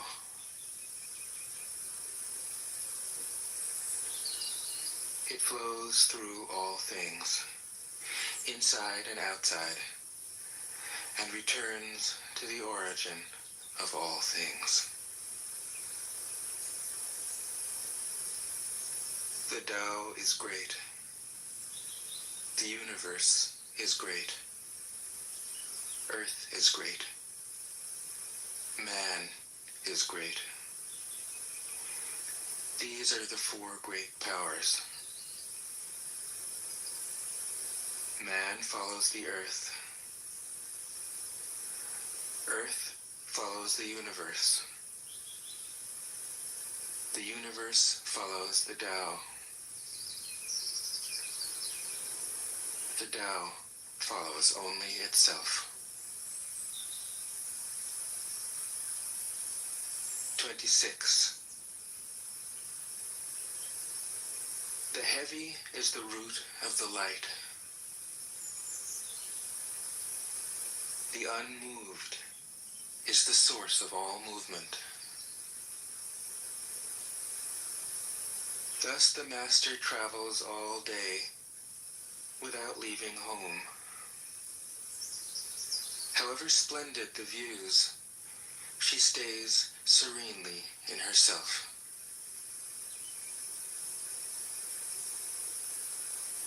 Why should the lord of the country flit about like a fool? If you let yourself be blown to and fro, you lose touch with your root. If you let restlessness move you, you lose touch with who you are.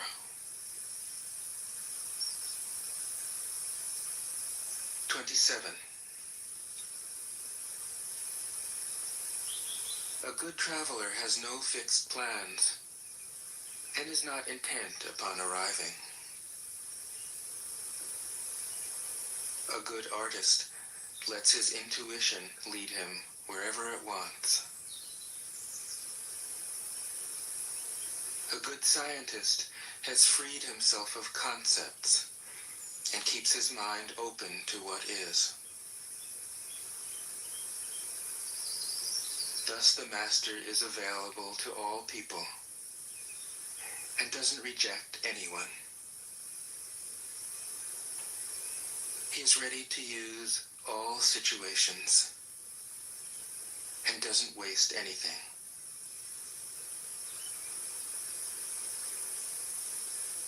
This is called embodying the light. What is a good man but a bad man's teacher?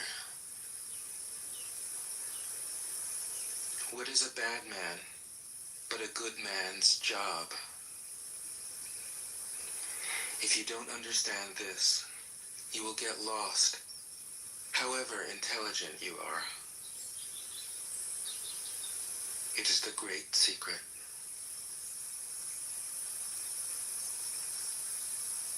28. Know the male, yet keep to the female. Receive the world in your arms. If you receive the world, the Tao will never leave you, and you will be like a little child.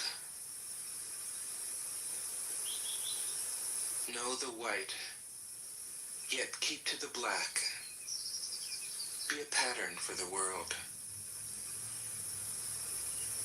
If you are a pattern for the world, the Tao will be strong inside you, and there will be nothing you can't do. Know the personal, yet keep to the impersonal. Accept the world as it is. If you accept the world, the Tao will be luminous inside you, and you will return to your primal self. The world is formed from the void, like utensils from a block of wood. The master knows the utensils, yet keeps to the block. Thus she can use all things. 29. Do you want to improve the world? I don't think it can be done. The world is sacred. It can't be improved. If you tamper with it, you'll ruin it. If you treat it like an object, you'll lose it.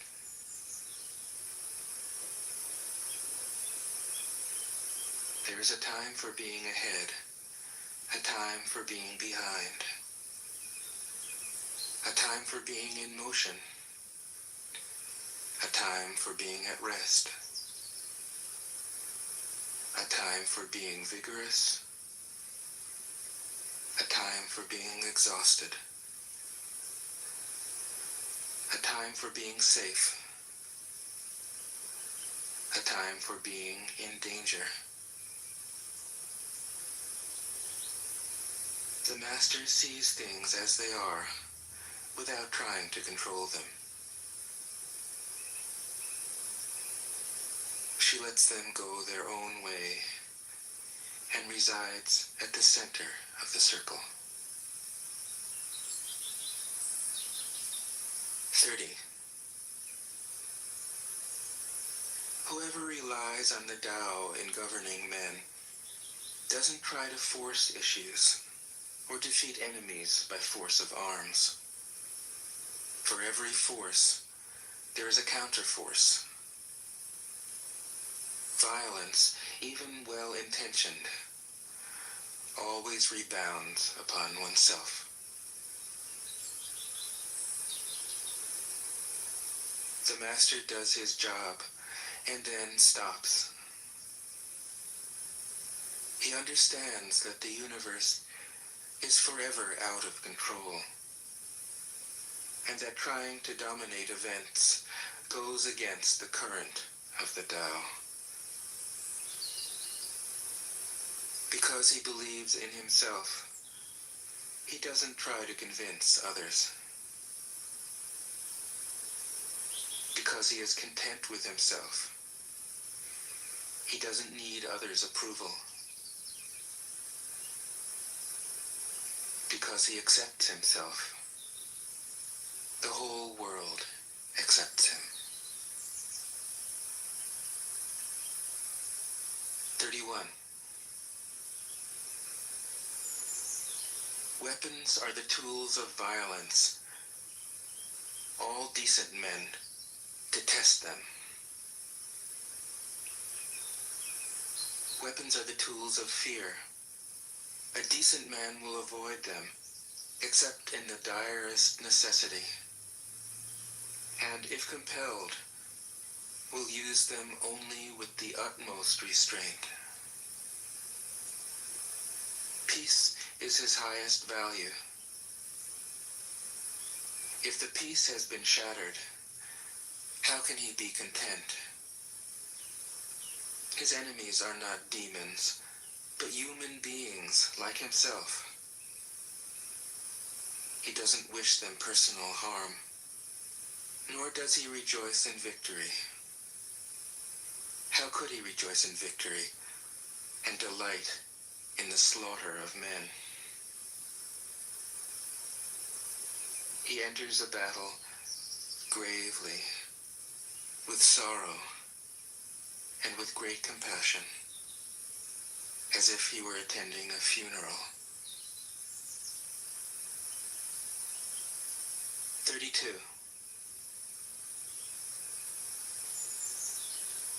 The Tao can't be perceived.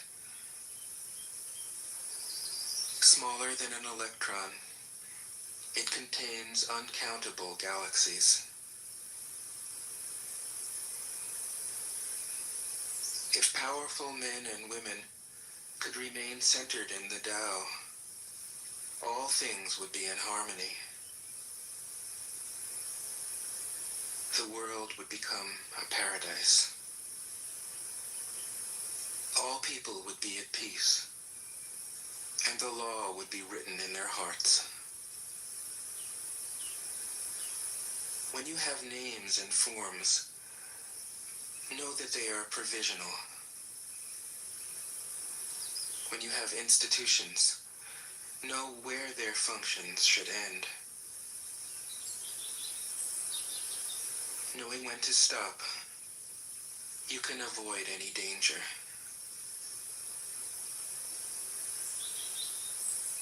All things end in the Tao, as rivers flow into the sea. 33. Knowing others is intelligence.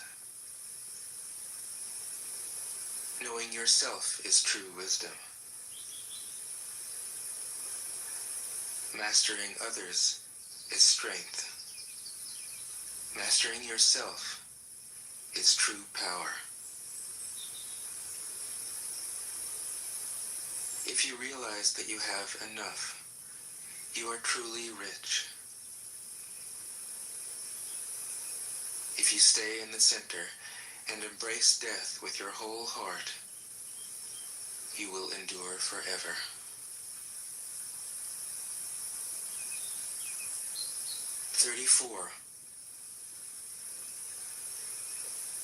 The great Tao flows everywhere.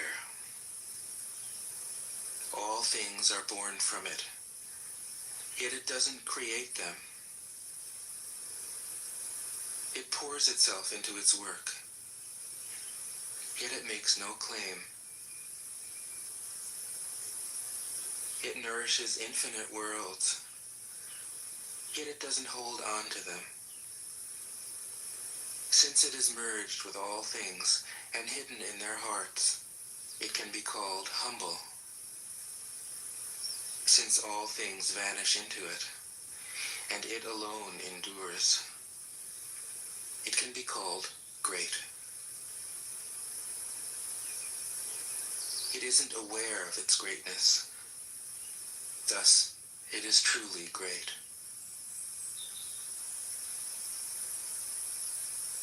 35. She who is centered in the Tao can go where she wishes without danger. She perceives the universal harmony, even amid great pain, because she has found peace in her heart.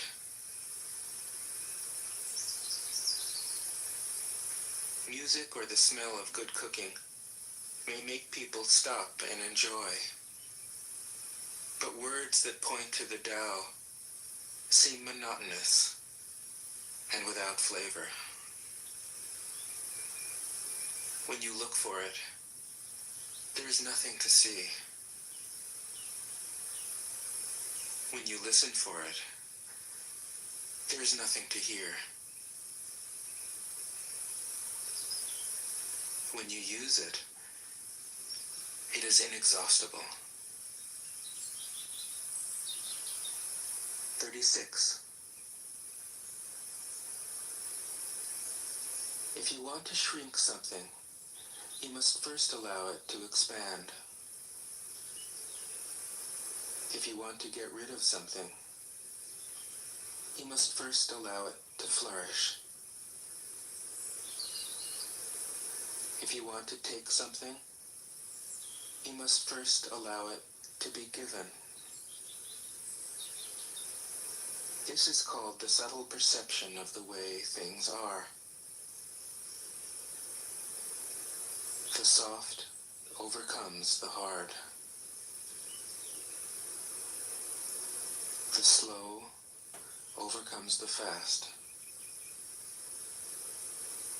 Let your workings remain a mystery. This is called the subtle perception of the way things are. The soft overcomes the hard. The slow overcomes the fast. Let your workings remain a mystery.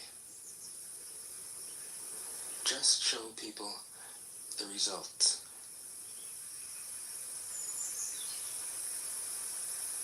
"37. The Tao never does anything, yet through it all things are done. If powerful men and women could center themselves in it, the whole world would be transformed by itself in its natural rhythms. People would be content with their simple, everyday lives, in harmony and free of desire. When there is no desire, all things are at peace." 38.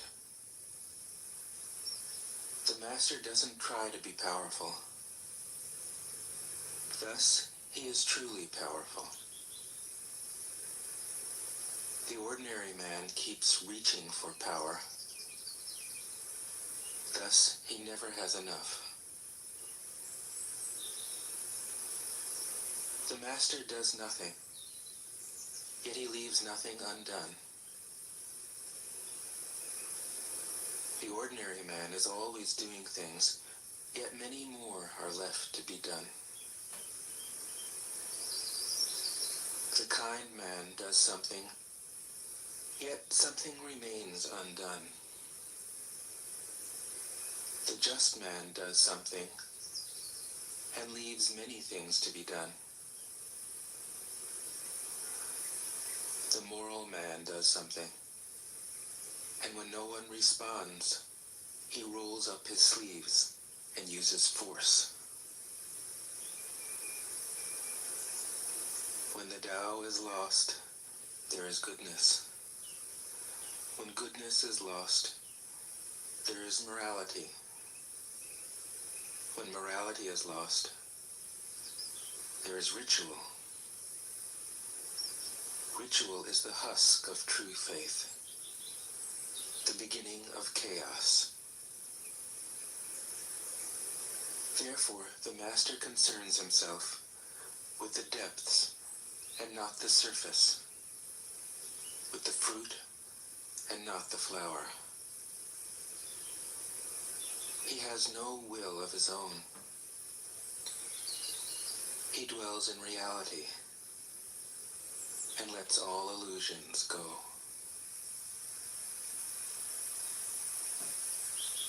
39. In harmony with the Tao, the sky is clear and spacious. The earth is solid and full. All creatures flourish together, content with the way they are, endlessly repeating themselves, endlessly renewed. When man interferes with the Tao, the sky becomes filthy, the earth becomes depleted,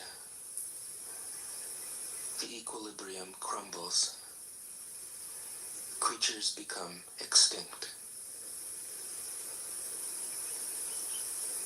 The master views the parts with compassion because he understands the whole. His constant practice is humility. He doesn't glitter like a jewel, but lets himself be shaped by the Tao, as rugged and common as a stone. 40. Return is the movement of the Tao. Yielding is the way of the Tao. All things are born of being. Being is born of non-being.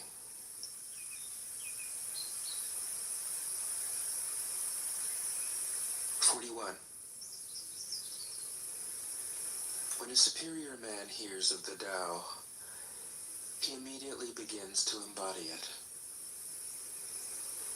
When an average man hears of the Tao, he half believes it, half doubts it. When a foolish man hears of the Tao, he laughs out loud. If he didn't laugh, it wouldn't be the Tao. Thus it is said, the path into the light seems dark. The path forward seems to go back. The direct path seems long. True power seems weak. True purity seems tarnished. True steadfastness seems changeable. True clarity seems obscure. The greatest art seems unsophisticated. The greatest love seems indifferent. The greatest wisdom seems childish. The Tao is nowhere to be found, yet it nourishes and completes all things. 42.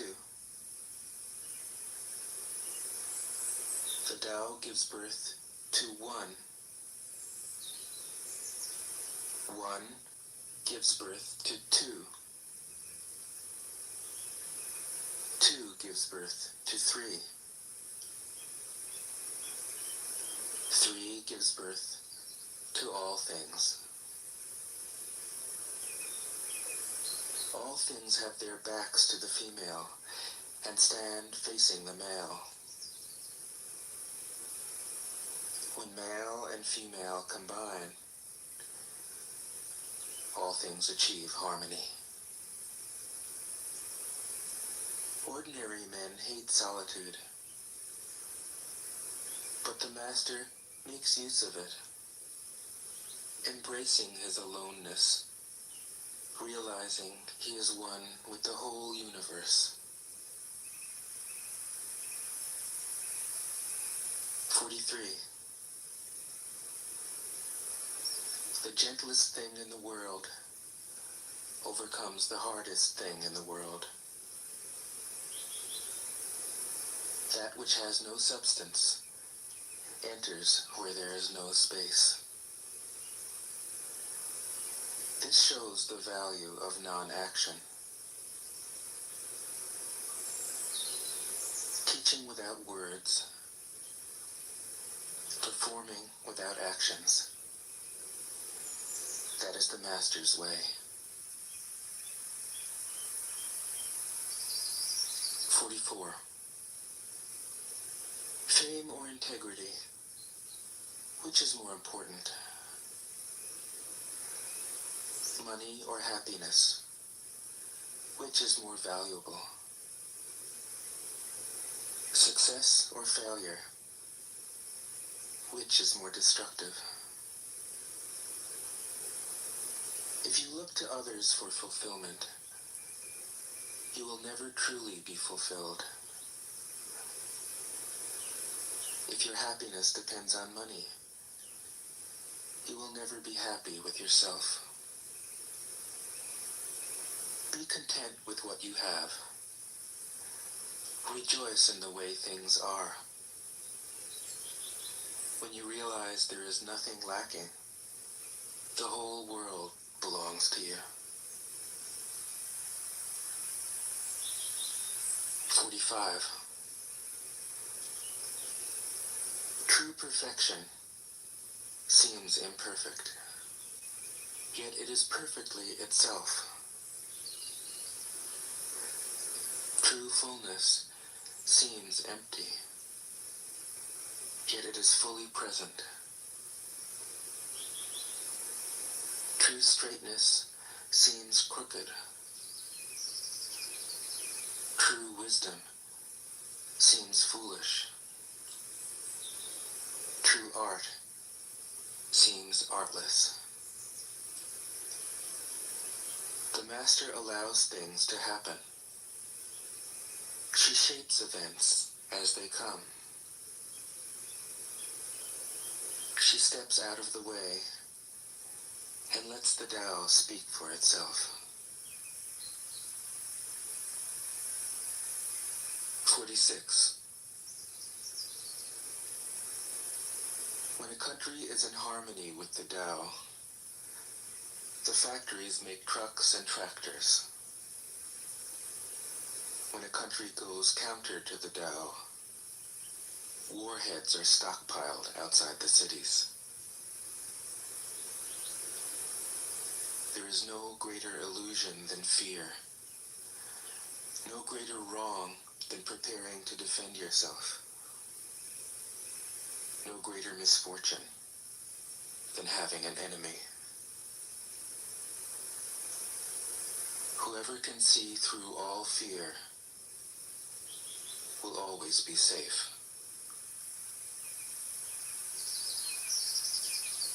47. Without opening your door, you can open your heart to the world.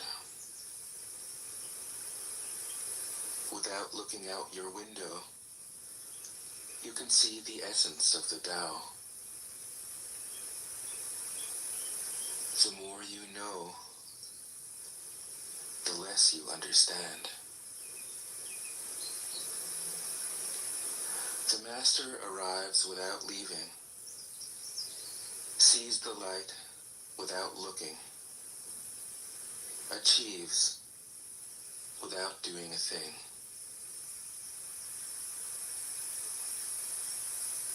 48. In the pursuit of knowledge, every day something is added. In the practice of the Tao, every day something is dropped. Less and less do you need to force things, until finally you arrive at non-action. When nothing is done, nothing is left undone. True mastery can be gained by letting things go their own way. It can't be gained by interfering.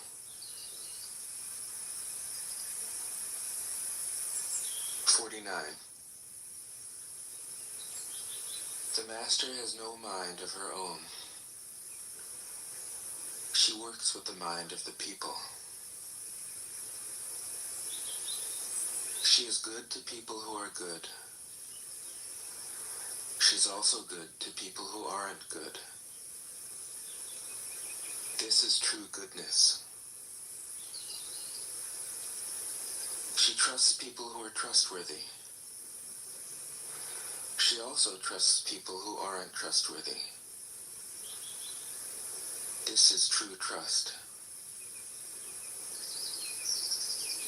The master's mind is like space. People don't understand her. They look to her and wait. She treats them like her own children.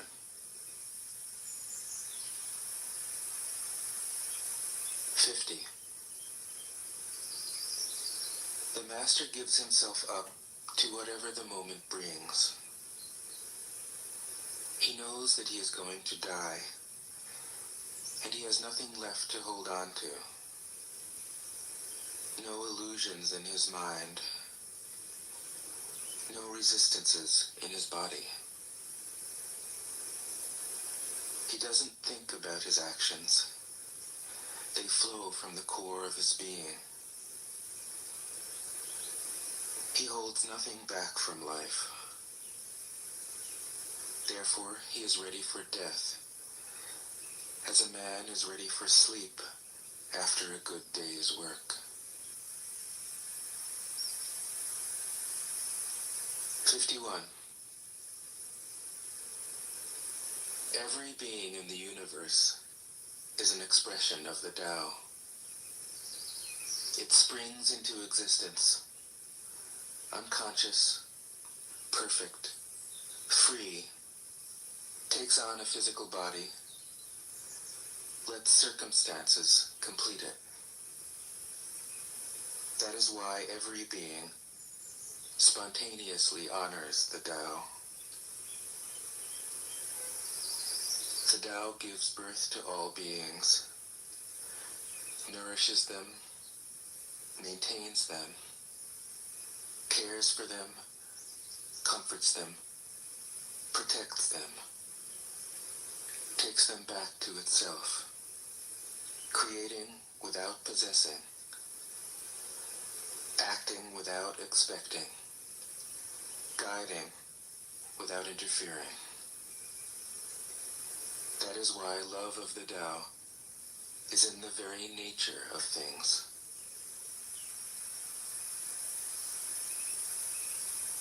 52. In the beginning was the Tao. All things issue from it.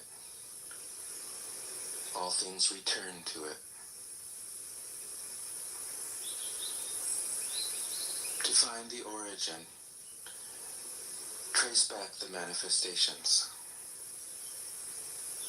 When you recognize the children and find the mother, you will be free of sorrow. If you close your mind in judgments and traffic with desires, your heart will be troubled. If you keep your mind from judging and aren't led by the senses, your heart will find peace. Seeing into darkness is clarity. Knowing how to yield is strength. Use your own light and return to the source of light. This is called practicing eternity. 53. The great way is easy, yet people prefer the side paths. Be aware when things are out of balance. Stay centered within the Tao. When rich speculators prosper, while farmers lose their land, when government officials spend money on weapons instead of cures, when the upper class is extravagant and irresponsible, while the poor have nowhere to turn, all this is robbery and chaos. It is not in keeping with the Tao. 54. Whoever is planted in the Tao will not be rooted up. Whoever embraces the Tao will not slip away. Her name will be held in honor from generation to generation. Let the Tao be present in your life, and you will become genuine. Let it be present in your family, and your family will flourish. Let it be present in your country, and your country will be an example to all countries in the world. Let it be present in the universe, and the universe will sing. How do I know this is true? By looking inside myself. 55. He who is in harmony with the Tao is like a newborn child. Its bones are soft, its muscles are weak, but its grip is powerful. It doesn't know about the union of male and female, yet its penis can stand erect. So intense is its vital power. It can scream its head off all day, yet it never becomes hoarse. So complete is its harmony. The Master's power is like this. He lets all things come and go effortlessly, without desire. He never expects results. Thus he is never disappointed. He is never disappointed. Thus, his spirit never grows old.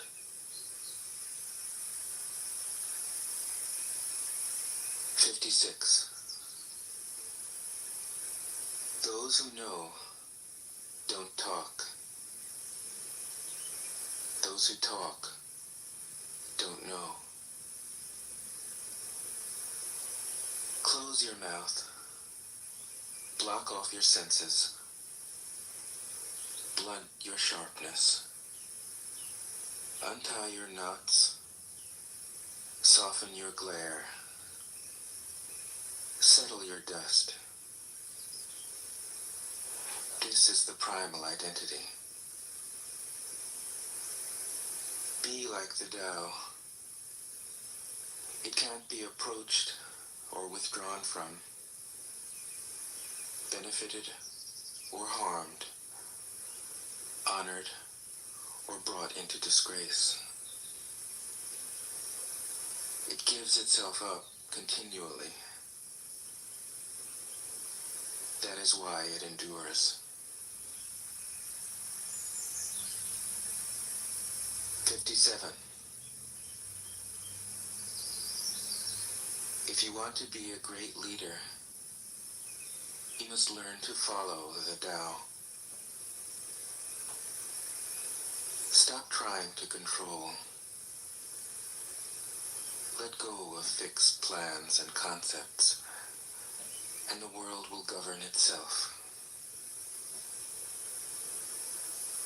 The more prohibitions you have, the less virtuous people will be. The more weapons you have, the less secure people will be.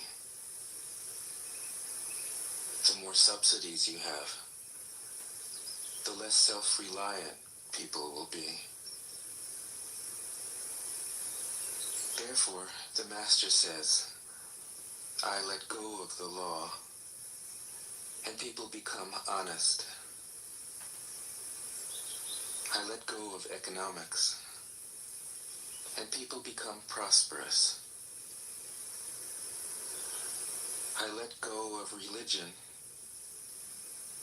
and people become serene. I let go of all desire for the common good, and the good becomes common as grass. 58. If a country is governed with tolerance, the people are comfortable and honest. If a country is governed with repression, the people are depressed and crafty.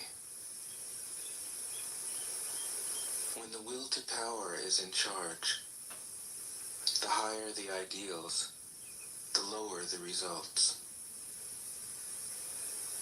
Try to make people happy, and you lay the groundwork for misery.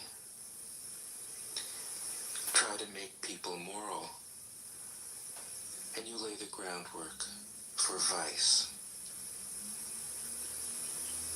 Thus the master is content to serve as an example and not to impose her will. She is pointed, but doesn't pierce. Straightforward, but supple. Radiant, but easy on the eyes. 59. For governing a country well, there is nothing better than moderation. The mark of a moderate man is freedom from his own ideas. Tolerant like the sky, all-pervading like sunlight, firm like a mountain, supple like a tree in the wind. He has no destination in view, and makes use of anything life happens to bring his way. Nothing is impossible for him. Because he has let go, he can care for the people's welfare, as a mother cares for her child.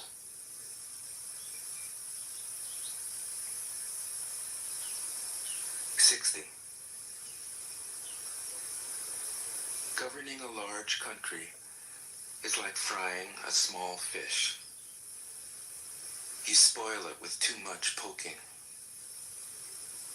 Center your country in the Tao, and evil will have no power. Not that it isn't there, but you'll be able to step out of its way. Give evil nothing to oppose, and it will disappear by itself. 61. When a country obtains great power, it becomes like the sea.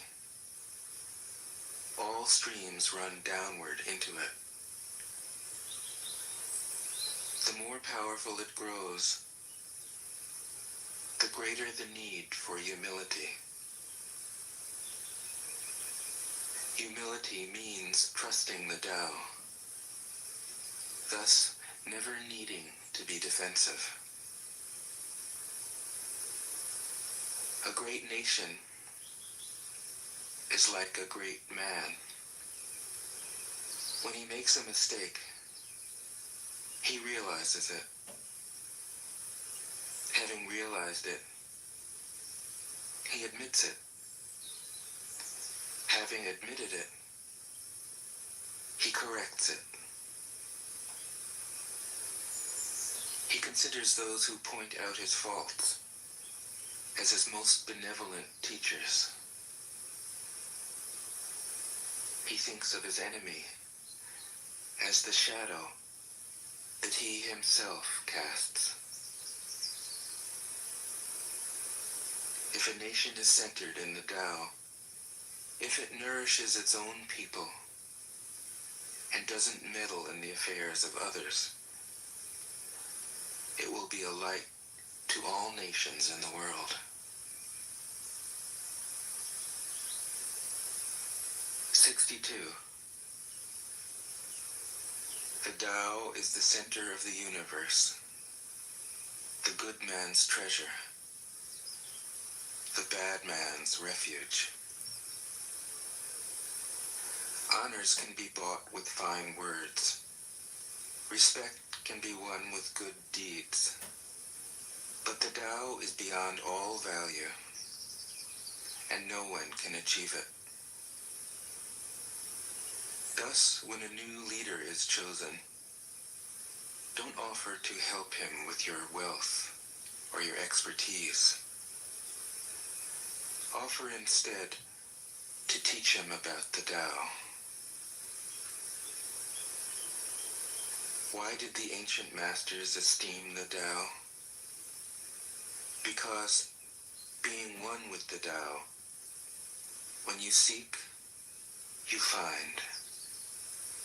And when you make a mistake, you are forgiven. That is why everybody loves it. 63. Act without doing. Work without effort. Think of the small as large, and the few as many. Confront the difficult while it is still easy. Accomplish the great task by a series of small acts. The master never reaches for the great. Thus she achieves greatness. When she runs into a difficulty, she stops and gives herself to it. She doesn't cling to her own comfort. Thus, problems are no problem for her. 64. What is rooted is easy to nourish. What is recent is easy to correct. What is brittle is easy to break. What is small is easy to scatter. Prevent trouble before it arises. Put things in order before they exist. The giant pine tree grows from a tiny sprout. The journey of 1,000 miles starts from beneath your feet. Rushing into action, you fail. Trying to grasp things, you lose them. Forcing a project to completion, you ruin what was almost ripe. Therefore, the master takes action by letting things take their course. He remains as calm at the end as at the beginning. He has nothing, thus has nothing to lose. What he desires is non-desire. What he learns is to unlearn. He simply reminds people of who they have always been. He cares about nothing but the Tao. Thus, he can care for all things. 65. The ancient masters didn't try to educate the people, but kindly taught them to not know. When they think that they know the answers, people are difficult to guide. When they know that they don't know, people can find their own way. If you want to learn how to govern, avoid being clever or rich. The simplest pattern is the clearest. Content with an ordinary life, you can show all people the way back to their own true nature.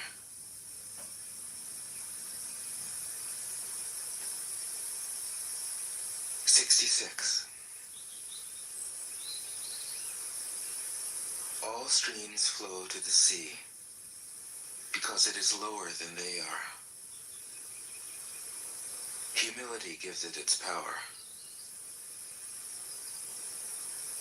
If you want to govern the people, you must place yourself below them.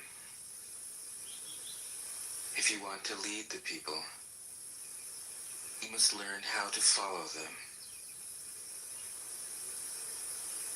The master is above the people, and no one feels oppressed.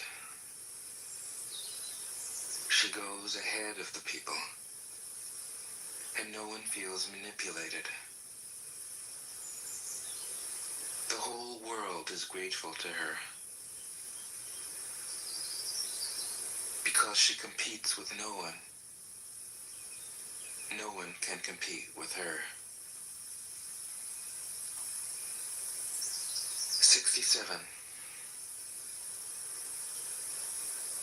Some say that my teaching is nonsense. Others call it lofty, but impractical. But to those who have looked inside themselves, this nonsense makes perfect sense. And to those who put it into practice, this loftiness has roots that go deep. I have just 3 things to teach: simplicity, patience, compassion. These 3 are your greatest treasures.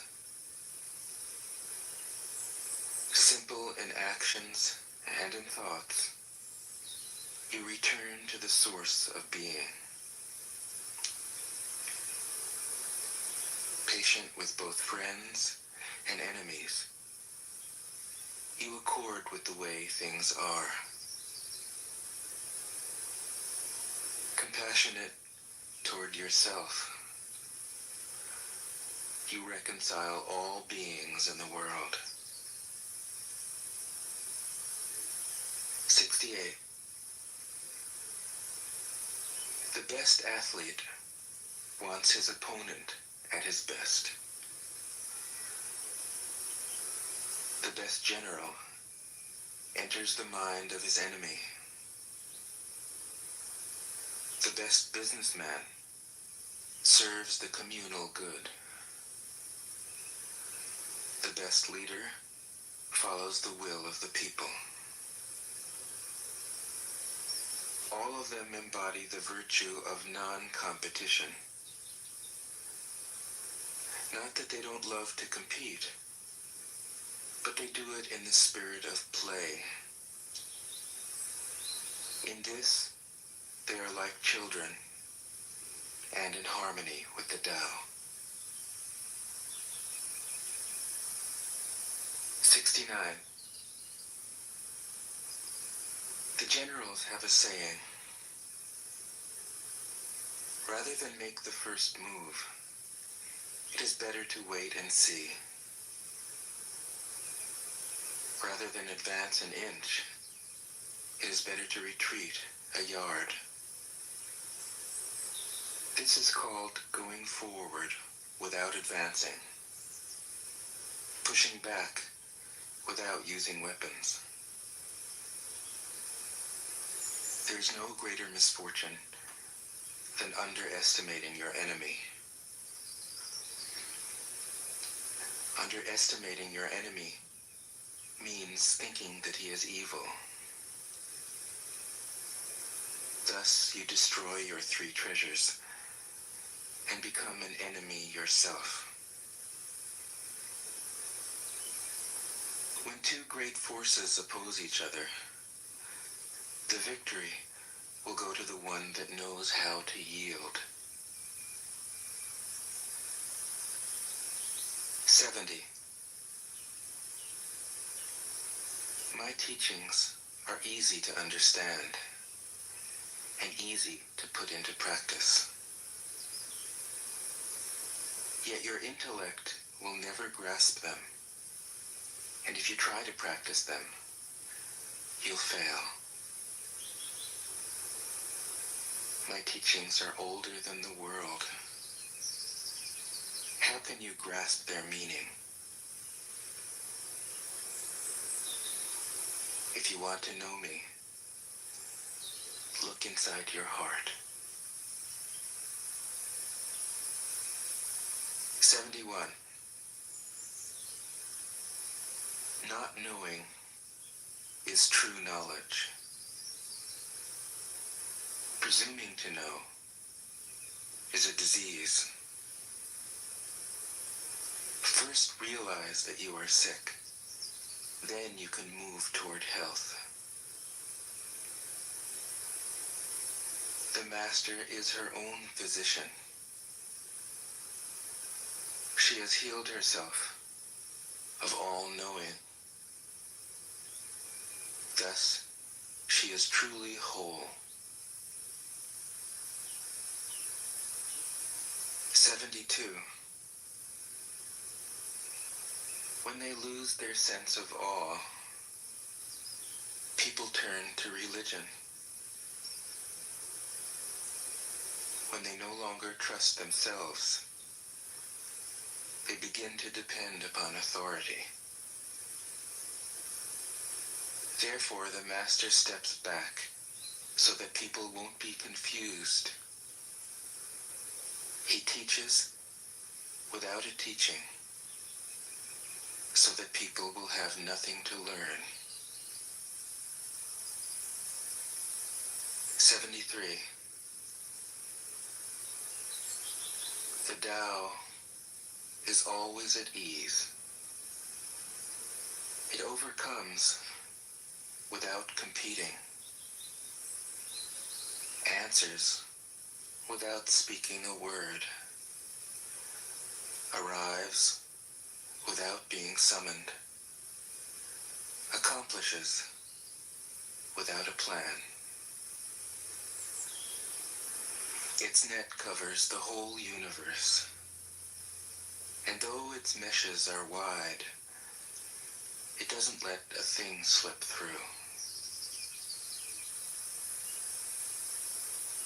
74. If you realize that all things change, there is nothing you will try to hold on to. If you aren't afraid of dying, there is nothing you can't achieve. Trying to control the future is like trying to take the master carpenter's place. When you handle the master carpenter's tools, chances are that you'll cut your hand. 75.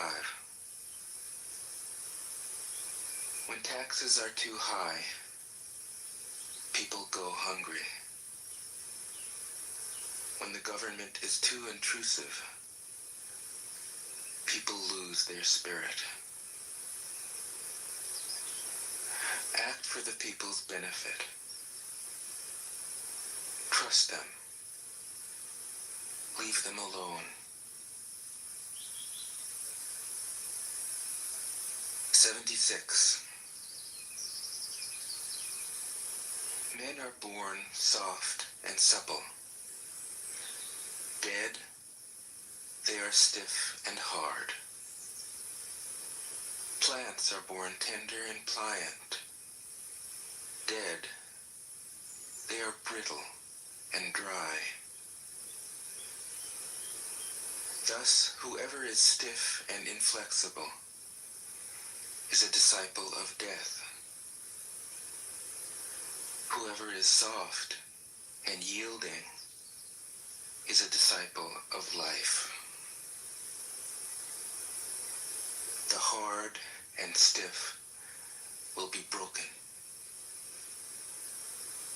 The soft and supple will prevail. 77.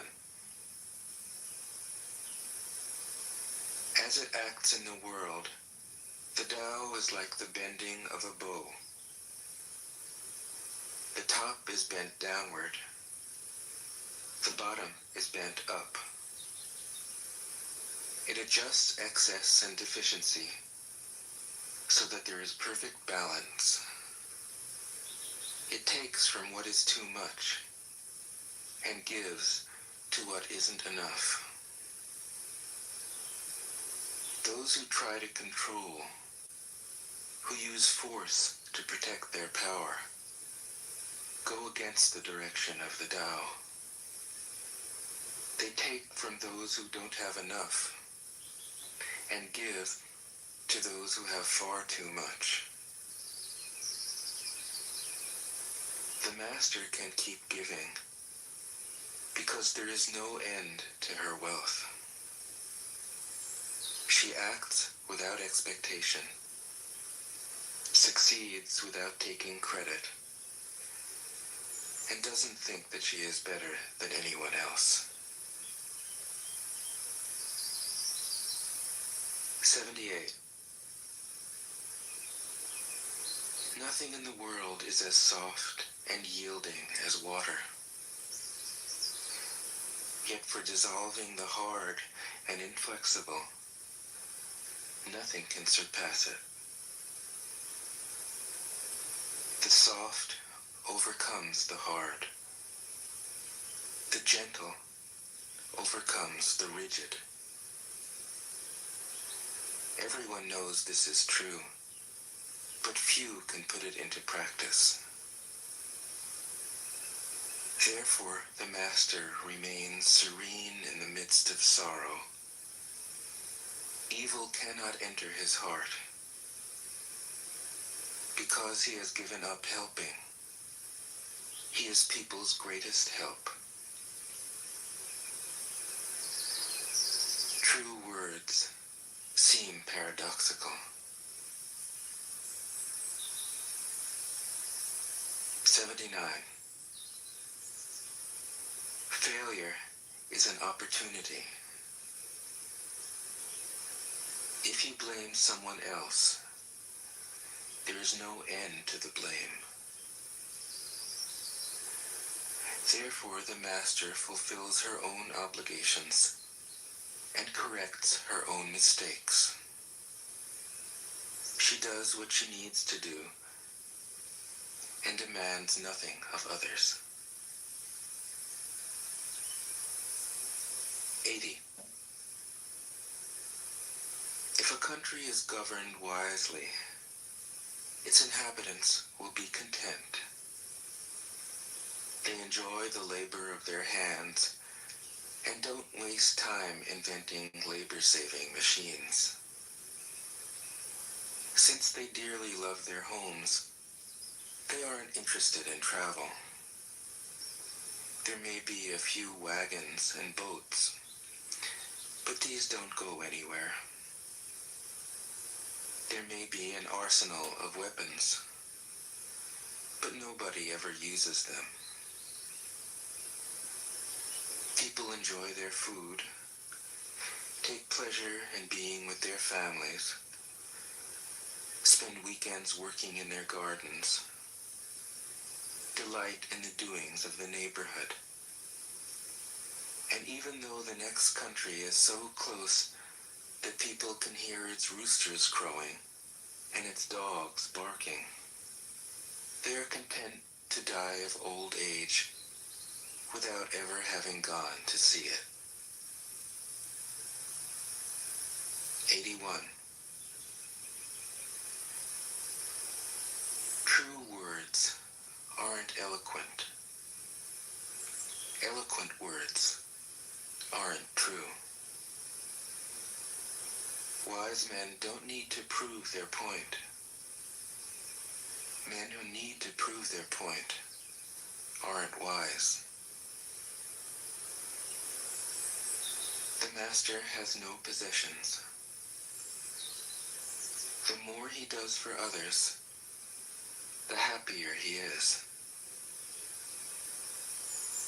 The more he gives to others, the wealthier he is.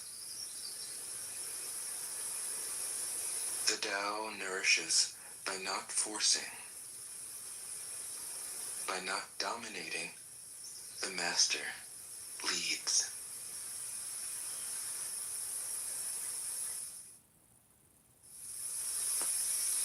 Tao Te Ching can be translated as the book of the imminence of the way, or the book of the way and of how it manifests itself in the world, or simply the book of the way. Since it is already well known by its Chinese title, I have let that stand. About Lao Tzu, its author, there's practically nothing to be said. He may have been an older contemporary of Confucius, 551 to 479 BCE, and may have held the position of archive keeper in one of the petty kingdoms of the time. But all the information that has come down to us is highly suspect. Even the meaning of his name is uncertain. The most likely interpretations, the old master, or more picturesquely, the old boy.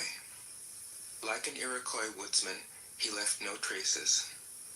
All he left us is his book, the classic manual on the art of living, written in a style of gem-like lucidity, radiant with humor and grace, and large-heartedness and deep wisdom, one of the wonders of the world. People usually think of Lao Tzu as a hermit, a dropout from society, dwelling serenely in some mountain hut, unvisited except perhaps by the occasional traveler arriving from a 60s joke to ask, what is the meaning of life? But it's clear from his teachings that he deeply cared about society, if society means the welfare of one's fellow human beings. His book is, among other things, a treatise on the art of government, whether of a country or of a child. The misperception may arise from his insistence on wei wu wei, literally, doing, not doing, which has been seen as passivity. Nothing could be further from the truth. A good athlete can enter a state of body awareness in which the right stroke or the right movement happens by itself, effortlessly, without any interference of the conscious will. This is a paradigm for non-action, the purest and most effective form of action. The game plays the game. The poem writes the poem. We can't tell the dancer from the dance. Less and less do you need to force things, until finally you arrive at non-action. When nothing is done, nothing is left undone. Nothing is done because the doer has wholeheartedly vanished into the deed. The fuel has been completely transformed into flame. This nothing is in fact everything. It happens when we trust the intelligence of the universe in the same way that an athlete or a dancer trusts the superior intelligence of the body. Hence Lao Tzu's emphasis on softness. Softness means the opposite of rigidity, and is synonymous with suppleness, adaptability, endurance. Anyone who has seen a Tai Chi or Aikido master doing not doing will know how powerful this softness is. Lao Tzu's central figure is a man or woman whose life is in perfect harmony with the way things are. This is not an idea, it is a reality. I have seen it. The master has mastered nature, not in the sense of conquering it, but of becoming it. In surrendering to the Tao, in giving up all concepts, judgments, and desires, her mind has grown naturally compassionate. She finds, deep in her own experience, the central truths of the art of living, which are paradoxical only on the surface, that the more truly solitary we are, the more compassionate we can be. The more we let go of what we love, the more present our love becomes. The clearer our insight into what is beyond good and evil, the more we can embody the good, until finally she is able to say, in all humility, I am the Tao, the truth, the life. The teaching of the Tao Te Ching is moral in the deepest sense, unencumbered by any concept of sin. The master doesn't see evil as a force to resist, but simply as an opaqueness, a state of self-absorption, which is in disharmony with the universal process, so that, as with a dirty window, the light can't shine through. This freedom from moral categories allows him his great compassion for the wicked and the selfish. Thus the master is available to all people and doesn't reject anyone. He is ready to use all situations and doesn't waste anything. This is called embodying the light. What is a good man but a bad man's teacher? What is a bad man but a good man's job? If you don't understand this, you will get lost, however intelligent you are. It is the great secret. The listener will notice that in the many passages where Lao Tzu describes the master, I've used the pronoun she at least as often as he. The Chinese language doesn't make this kind of distinction. In English, we have to choose. But since we are all potentially the master, since the master is essentially us, I felt it would be untrue to present a male archetype, as other versions have ironically done. Ironically, because of all the great world religions, the teaching of Lao Tzu is by far the most female. Of course, you should feel free throughout the recording to substitute he for she, or vice versa. As to method, I worked from Paul Karas's literal version, which provides English equivalents, often very quaint ones, alongside each of the Chinese ideograms. I also consulted dozens of translations into English, German, and French. But the most essential preparation for my work was a 14 years long course of Zen training, which brought me face to face with Lao Tzu and his true disciples and heirs, the early Chinese Zen masters. With great poetry, the freest translation is sometimes the most faithful. We must try its effect as an English poem, Dr. Johnson said. That is the way to judge of the merit of a translation. I have often been fairly literal, or as literal as one can be with such a subtle, kaleidoscopic book as the Tao Te Ching. But I have also paraphrased, expanded, contracted, interpreted, worked with the text, played with it, until it became embodied in a language that felt genuine to me. If I haven't always translated Lao Tzu's words, my intention has always been to translate his mind. Describing the indescribable, teaching the unteachable, pointing the way to the way. What does Lao Tzu think he is doing here? It can't be done. No way. Hence, Po Chu-yi, poet and stand-up comedian, wrote, "He who talks doesn't know, he who knows doesn't talk." That is what Lao Tzu told us in a book of 5,000 words. If he was the one who knew, how could he have been such a blabbermouth? That's the problem with spiritual teachers. They have to be blabbermouths. But their words are, in the traditional Buddhist metaphor, fingers pointing at the moon. If you watch the finger, you can't see the moon. How meticulous the great masters had to be. A monk asked Matsu, "Why do you teach mind is Buddha?" Matsu said, "To stop a baby from crying." The monk said, "When the crying has stopped, what then?" Matsu said, "Then I teach, not mind, not Buddha." The monk said, "How about someone who isn't attached to either?" Matsu said, "I would tell him, not beings." The monk said, "And what if you met a man unattached to all things? What would you tell him?" Matsu said, "I would just let him experience the great Tao."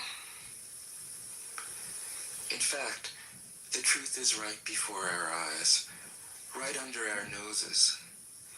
So simple that every child understands it. And yet, as Bankei said, the farther you enter into it, the deeper it is.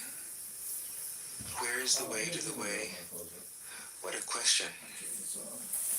Still, for complicated minds,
Good night.